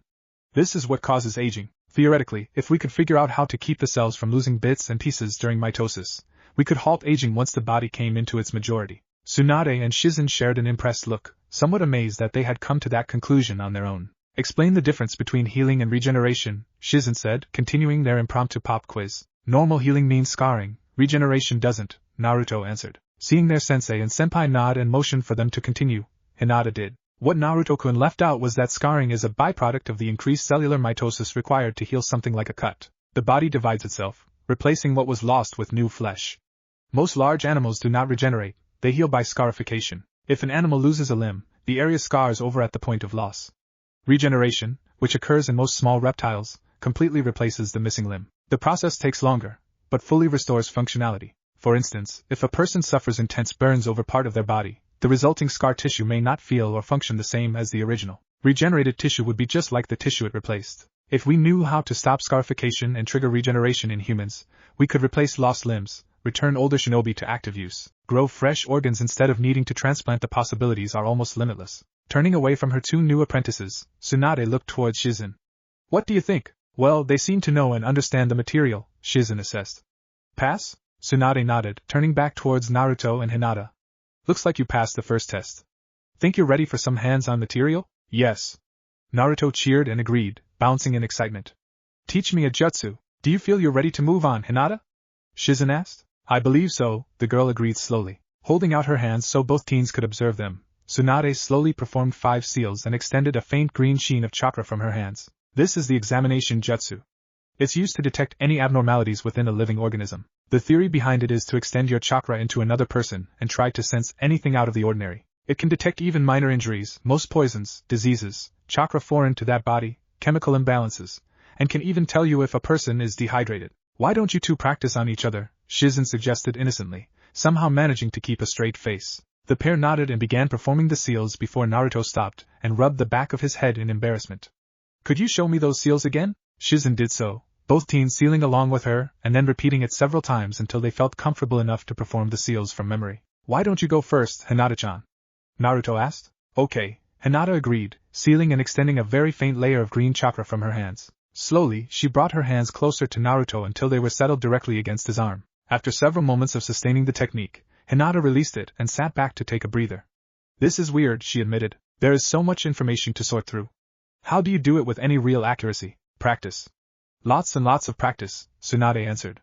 Your turn, Naruto. The blonde nodded, held his hands near Hinata's shoulder, and performed the jutsu. Despite his efforts to be careful, the boy's typical excitement towards anything new shone through. A dark green, raisin-gan-sized ball of chakra erupted from his palms, extending deep into the girl beside him. Sorry, Naruto laughed, slowly pulling back the chakra until it only extended a few inches from his palms, though it did not lose the darker green color. Beside him, Hinata had gone very, very red.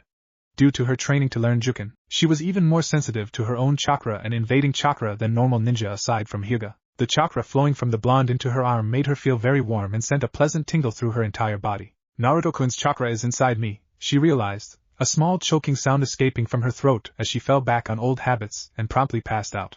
Beside her, Naruto stopped the jutsu and grinned in embarrassment. I guess I used too much chakra or something, he mumbled, blushing at the giggles Tsunade and Shizen were having over his misfortune, though he was sure there was more to their amusement than his simple screw-up. After getting herself back under control, Shizen grinned at the boy. I'm pretty sure that wasn't it, Naruto-kun. The technique is designed to simply detect abnormalities, nothing beyond that. Increasing your chakra output would only allow you to cover more area without having to move your hands. Huh? Then why'd she pass out? Shizen shrugged, deciding to let him figure that out for himself.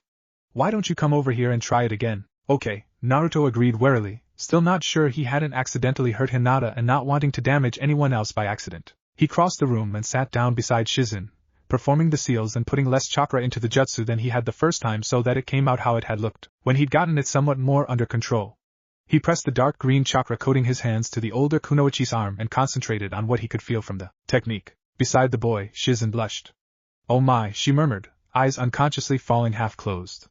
I may have been mistaken. What?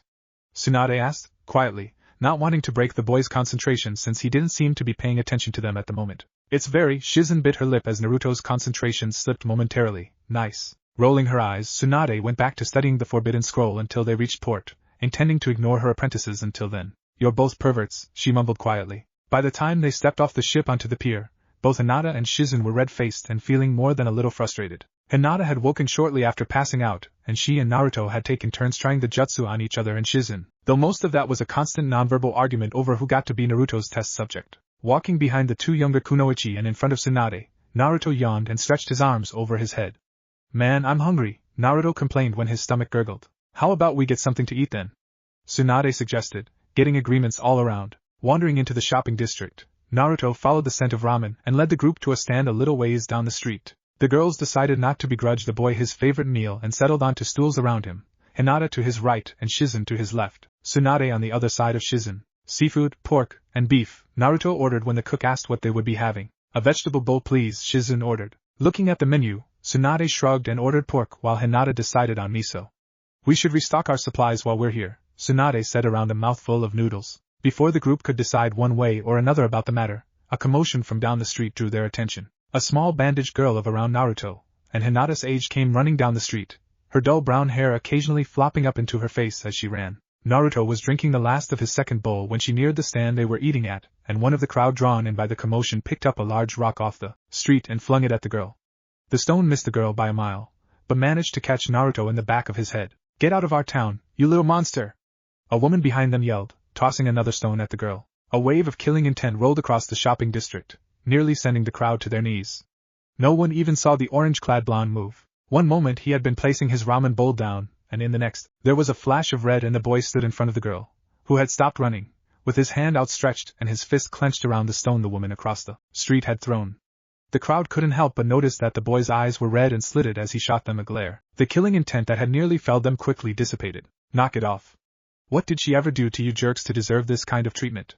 He asked, voice carrying clearly over the street. Everyone there saw the Hittite covering his forehead, and the three kunoichi who had moved into defensive positions around the girl and the orange-clad blonde. The crowd quickly began to thin, the troublemakers deciding that hurting the girl wasn't worth dealing with a ninja. None of the ninja noticed a pair of observers slowly retreat into the dissipating crowd. Sorry about that, Naruto grinned, turning around to address the girl he'd helped and idly tossing the stone he'd caught over his shoulder. It bounced off the wall of the building behind him and smacked the man who had thrown the first stone in the face, sending him to the ground. Holding out his hand to help the girl up from where she'd fallen to the street, he said, I'm Naruto. What's your name? Looking up into his now blue eyes that seemed to radiate mischief, the girl took his hand and allowed him to pull her to her feet. Isaribi. Have you had lunch yet, Isaribi-san? Hinata asked quietly. Isaribi shook her head. Not yet, Noah, Tsunade rolled her eyes.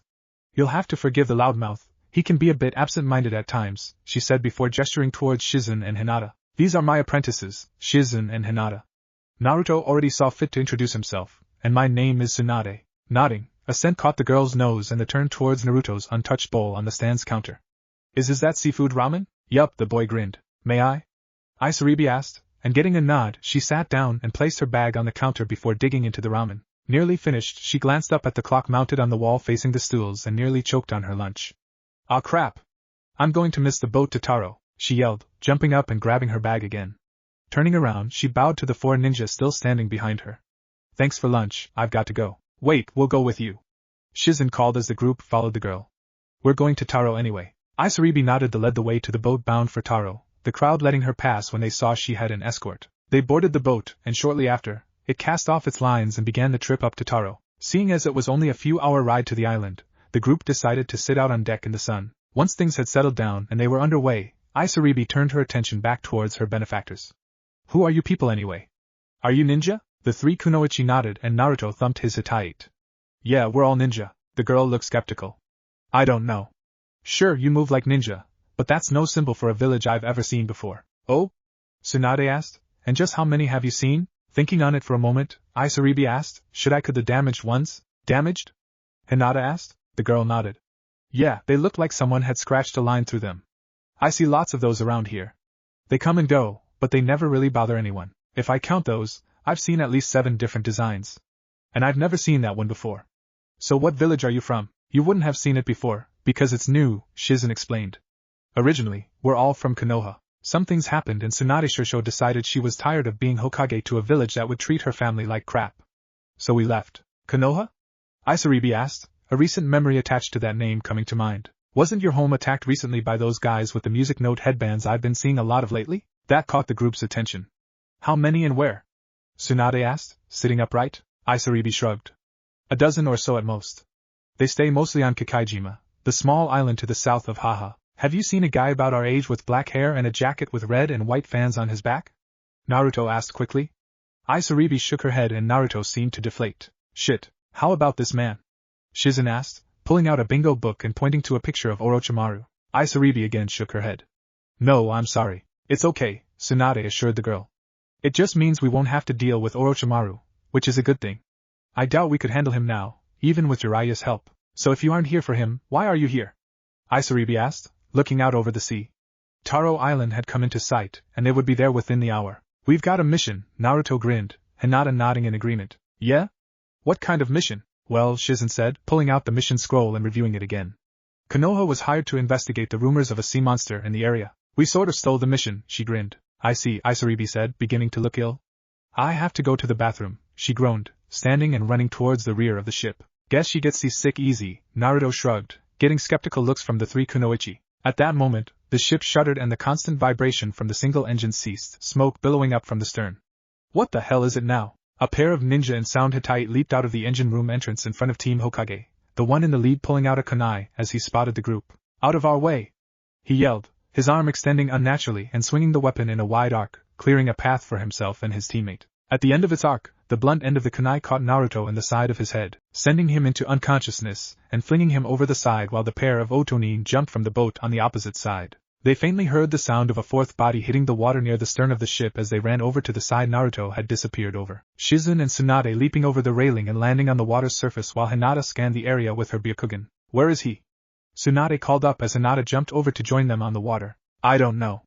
I don't see him anywhere, Hinata answered, and the older kunoichi could hear the panic in her voice. After nearly an hour of circling the ship in search of their blonde companion, the group climbed back aboard as the crew got the sails up and got the ship back underway, albeit slowly. Okay, when we get to shore, we'll have the port authority send out a search party, Tsunade reasoned calmly, hoping that Naruto could last that long. But what if he, Hinata started, only to be cut off by Shizen. We can't think that way. He'll be fine, Shizen assured the smaller girl. He has to be, she said, more for her own benefit. It was well after dark that same day when the ship Anko was pulled into port at Haha Island to unload. Finishing her game with Captain Alexander, she stood and stretched. I'm going to go scout around town for a while, maybe get a drink while you guys unload. Captain Alexander nodded. We should be no more than 3 hours unloading. Stepping from the captain's quarters, Anko stopped long enough to pick up her snake and made her way off the ship. Spying the nearest bar, she wandered her way over to it while behind her, Ko slipped from the boat and made his way into town. After getting a bite to eat from the back door of the same bar Anko had slipped into, he followed the scent trail that stood out most to a ramen stand. Fox Kid was here, earlier today. We're catching up, he thought, slipping back into the shadows along the street and following the boy's scent back to the docks, where it ended at a different berth from where it had started. Hey! A voice called from down the dock, running towards an office near the dog as he slipped back out of the man's line of sight. The man who had yelled stopped in the door frame long enough to catch his breath before continuing. Taro's just sent out a SAR order. Apparently some idiot ninjas wrecked one of the ferries making runs between here and there and got into a scuffle with a bigger group of ninjas that were coming into Taro on the ferry. One of the ones that tried to catch the assholes got knocked overboard. The woman in the office took the clipboard with the message from Taro and read it over. 12-year-old shinobi male, blonde, wearing an orange jacket. She read the description aloud. Okay, I'll radio the other ships in the yard and let them know to have their crews keep an eye out for him, she said, closing the door to her office and dismissing the messenger. Beside the building, Ko went over the description and compared it to what he knew of the smells he'd been following. There were 4 scents, all of ninja, and of those only one was male, and a young boy at that. That has to be the Fox Kid. If he's missing, I'll have to find the other group and deliver this. His mind made up, Ko made his way back down the dock and up the boarding plank onto the ship he knew would be going up to Taro shortly. Anko found her way back onto the ship just as it was preparing to cast off, yawning as she made her way back into Captain Alexander's quarters to make sure he knew she was aboard. Welcome back. Enjoy yourself? He asked, a grin on his face as he studied the board that he had still yet to clear from his last loss against the woman. Seeing her nod, he relayed a bit of news he'd had brought to him a few moments ago. It seems that a search and rescue mission has been declared by Taro. A ninja boy fell overboard during a scuffle with a pair of ruffians that decided to cause trouble. Anko's eyes snapped open and her attention focused immediately. Description? She asked, all business. His interest piqued. Alexander relayed what he had been told. A young blonde-haired boy in orange. Fuck, Anko growled in frustration. You seem upset, Alexander deadpanned. Anko snorted. Only about my paycheck, she grumbled, storming out onto the deck and finding a spot to nap until they got into Taro. A few hours later, the ship pulled in and Anko jolted awake. Beside her, the captain smiled. I see you're awake. The woman nodded, stretching for a moment before standing. Thanks for letting me tag along. Alexander shook his head. No, it has been my pleasure. As I said at the outset of this voyage, it is few and far between that I get to enjoy conversation with a beautiful young woman. Flatterer, Anko accused. The old captain nodded. Guilty as charged. Anko turned to leave the ship when a flash of movement caught her eye. Do you keep a dog on this ship? She asked, worry beginning to set in. Alexander shook his head.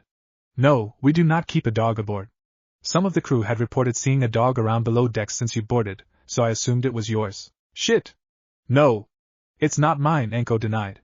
I've got to go before that damn mutt ruins everything, she called over her shoulder as she took off from the ship and into town. We had a fucking mean dog aboard and I didn't even notice?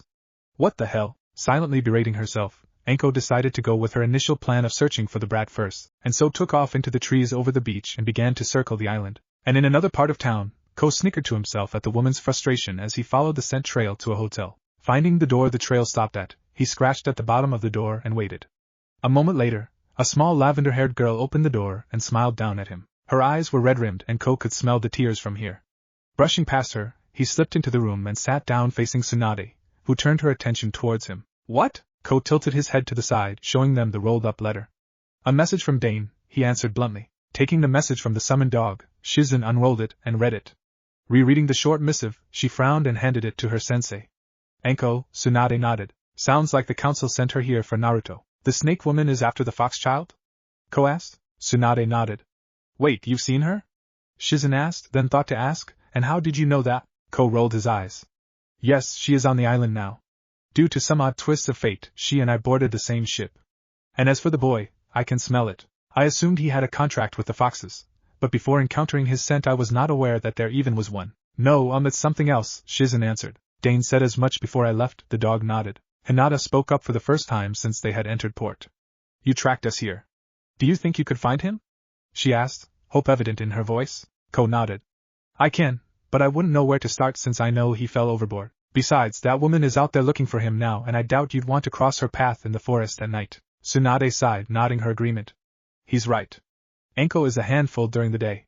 Trying to take her on at night is just asking for trouble. We'd be better off getting some rest and starting out in the morning. But if she finds him, Shizen nodded. We know. But she probably started searching along the beach, and it's a pretty big island. It'll take her at least 12 hours to find him using any search pattern, so long as she doesn't just stumble onto him. And that's assuming he did wash up here or even made it to shore yet. Shizen wasn't quite willing to voice the obvious addition, if he's even still alive. That morning, Naruto woke to the smell of a campfire and fish cooking. Sitting up, he looked around and spotted Isaribi. Hey, you're up, she said, turning the fish on the fire. You probably shouldn't be moving around. You took a pretty nasty hit to the head. Naruto shook his head, which felt fine, before answering. Nah, I heal pretty fast. So, where are we? And where is everyone else? Isaribi bit her lip in trepidation before answering. A little inlet on the northeastern shore of Taro called Fukutsun Bay. You were thrown overboard by that sound guy with the long arms. You weren't moving so I pulled you to shore. Everyone else is probably in port by now. Thanks, Naruto chuckled, taking one of the fish she offered. You're a nice person. I don't see what those guys on Haha have against you. I'm not. Naruto asked around a mouthful of fish. A nice person, Isaribi clarified. Not really. I really am his little monster, she murmured quietly. Naruto shook his head. You aren't a monster. Those guys are just assholes and too stupid to see you for who you really are. You can't let them get to you. What would you know? Isaribi exploded, throwing her fish into the fire and standing. You don't have a clue what it's like to be hated by everyone you know. You wouldn't know how it is to have people who used to love you suddenly treat you like some kind of demon. You're just a stupid little boy playing at being a ninja, she yelled, turning and running towards the surf. Wait! Naruto yelled after her. His next words were cut off as he watched her transformation and she fled into the water. After a moment, he dropped back down in front of the fire. I do know. The sun had risen only slightly higher above the water by the time Anko came upon the boys' campfire. Stopping just inside the tree line, she dismissed her summon and waited. She could see his jacket, pants, and shirt laying near the fire so she knew he had to be nearby. Several moments later, A blonde head shot up out of the water and shook itself off. The boy paddled to shore and climbed out of the water, the sand sticking to his wet sandals. Anko prepared to move closer when a slight blue sheen of chakra surrounded the boy and the water sticking to his body and boxers slid off into the sand below, leaving him dry save for his hair. Reaching up to feel it, the blonde groaned in annoyance. The kid's actually pretty decently built for his age. Short though, and he looks underfed, she mused. Growing impatient, Anko leaped from the tree line and walked towards the boy's back from across the sand. The breeze shifted and Naruto froze. "What do you want?" the boy asked, turning slowly around to face her. "Hey, don't I know you?" Anko smirked, taking a seat on the sand near the boy. "Good to see you remember me. Yeah, you're that crazy examiner woman from the last turn-in exam." "What the hell are you doing here? What am I doing here?" she repeated, her grin spreading. "The council ordered me to come kill you," Naruto nodded. "So why are you sitting there screwing around when you should be trying to finish your mission?" Anko shrugged. This wasn't how she imagined this going. She had planned to meet with the group, since she was sure that Danza had someone following her to make sure she finished the job. With the boy alone, he would be open to attack. Deciding to go for broke, she told him the truth. "Maybe I don't like the council any more than you do." "What do you mean?" "Look kid," Anko started, Tsunade was the last good thing to happen to Konoha after Sandame died. The council did a stupid thing by putting her into the position they did. The place has been slowly falling apart since she left. Those idiots that always treated you like shit are going to realize real soon that kicking you out didn't solve a damn thing. Maybe after that they'll realize that either did blaming you for something you had no control over. You may not know it, but you and I are a lot alike. We've both been apprenticed to a Sannin, we're both loud and pretty obnoxious, and the truth of the matter is that Konoha would like to see both of us dead. They've just been ignoring me for you in recent years. So what, you want to come with us?" the blonde asked, pulling on his clothes now that hair was mostly dry. Anko grinned. "Maybe. We'll see. Come on, let's get you to town. The rest of your team is probably already out searching for you." Throwing on his jacket, Naruto nodded. "Sure you're not going to stick a kunai in my back as soon as I turn around?" Anko rolled her eyes. "If I were going to kill you now, I'd at least have the decency to do you from the front." As the pair took off into the trees towards where Anko knew the port was located, Naruto asked, "Don't you mean it, not you?" His only answer was a shrug as the woman continued to lead the way. It was nearly noon when Anko and Naruto were intercepted by Team Hokage, plus one dog. Coming to a stop some distance away from each other on the beach, Anko waved. "Hi." Seeing that the other three kunoichi were far from relaxed, Naruto reached out to the side and swatted Anko on the shoulder. "Knock it off, you're creeping them out." "I was just trying to be nice, you damn brat," Anko grumbled. "That's probably why," the blonde deadpanned. "Hey. I can be nice when I want to." "Sure, when you're not being crazy, loud, or throwing kunai at people and then licking them," Naruto nodded before turning his attention back to his team. "Crazy lady here says she wants to join up. What about her mission?" Shizen asked, not yet relaxing. Naruto shrugged. "If she wanted to kill me she's had plenty of chances." After a moment of thought, Tsunade relaxed, and immediately after so did all of the other kunoichi. "I'll think about it. Come on, we've still got a mission." "Mission?"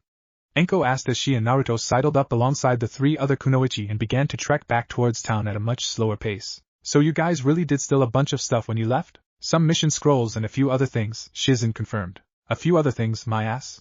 You made off with half the funds in the treasury and the Hokage's library.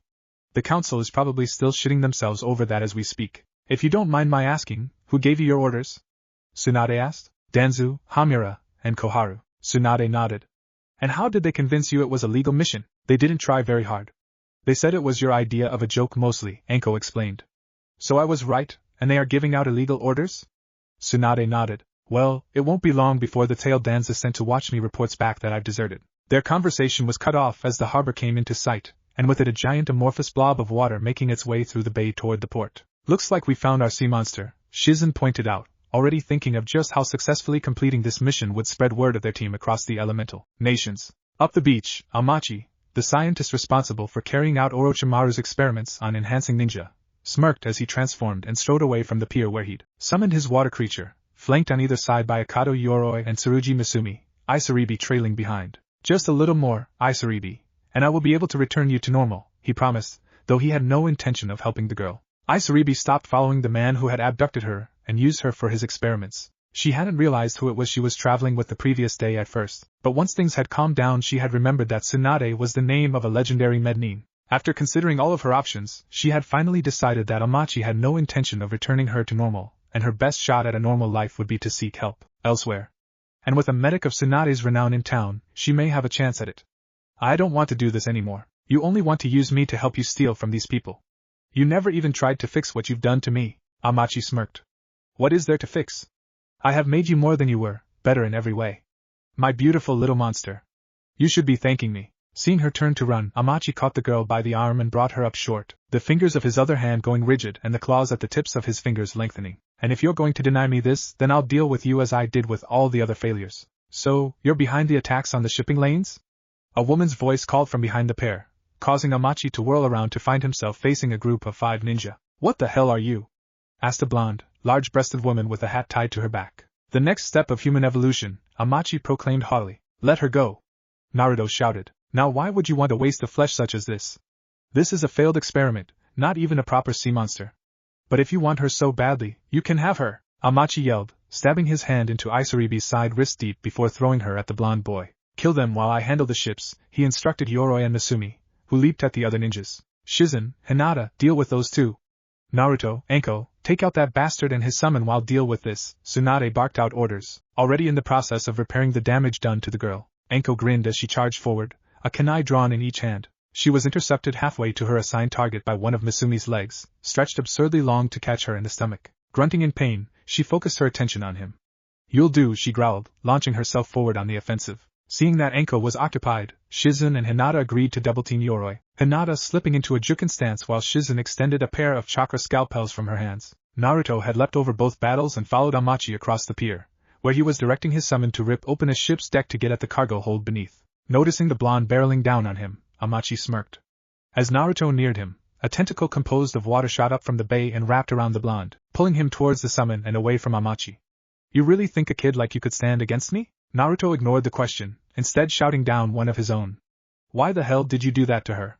She's a good person, she didn't deserve that, and you may have killed her, just because she didn't agree with you. I was going to kill her anyway.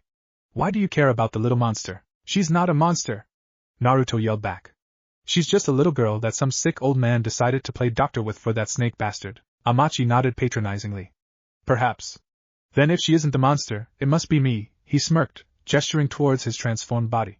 What do you think? Naruto could feel it now, the rage burning just below the surface of his mind, threatening to overwhelm him. He could almost feel it, the fox standing behind him, its breath hot on his neck urging him on, to kill, destroy this man and show him just how insignificant he really was. And for once, Naruto was in agreement with the fox. You're no monster, just a sick fuck who gets off on hurting kids.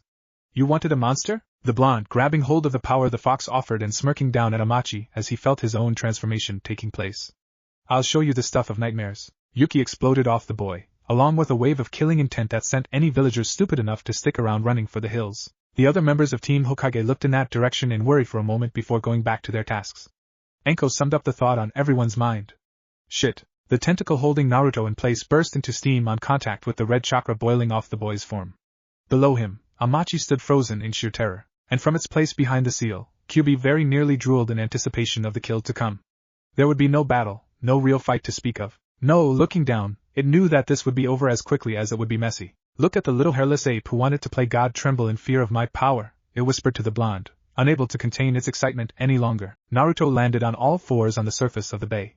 Bringing his hands together in front of him, a red-tinted Rasengan spun into existence with barely a thought. Behind him, a second tail extended from the Yuki shroud, reaching forward and wrapping around the Rasengan. The summon behind him let out an unearthly wail, and in a flash the tail had extended up and out, slamming the Rasengan into the center of the creature, and blowing it into water vapor. Naruto leapt up onto the concrete pier some distance in front of Amachi, who fell to his knees as a third tail sprouted from the rear of the Yuki shroud and the killing intent tripled, unconsciously losing his hold over his transformation and leaving him there in his human form. Kill him. Crush him.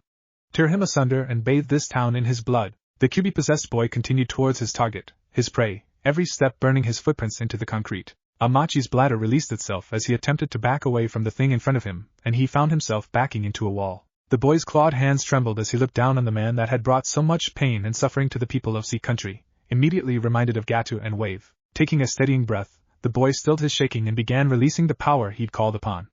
No, if you don't have the stomach for it, then let someone who does, growled the fox, thrashing against the cage seal even as its power dissipated around the boy. I said no.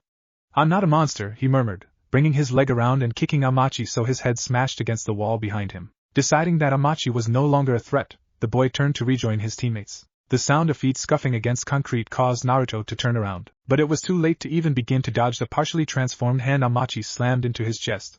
Die, you little bastard, Amachi growled. What he found as he looked into the supposedly dying blonde's face was not surprise, shock, or even regret to be losing his life.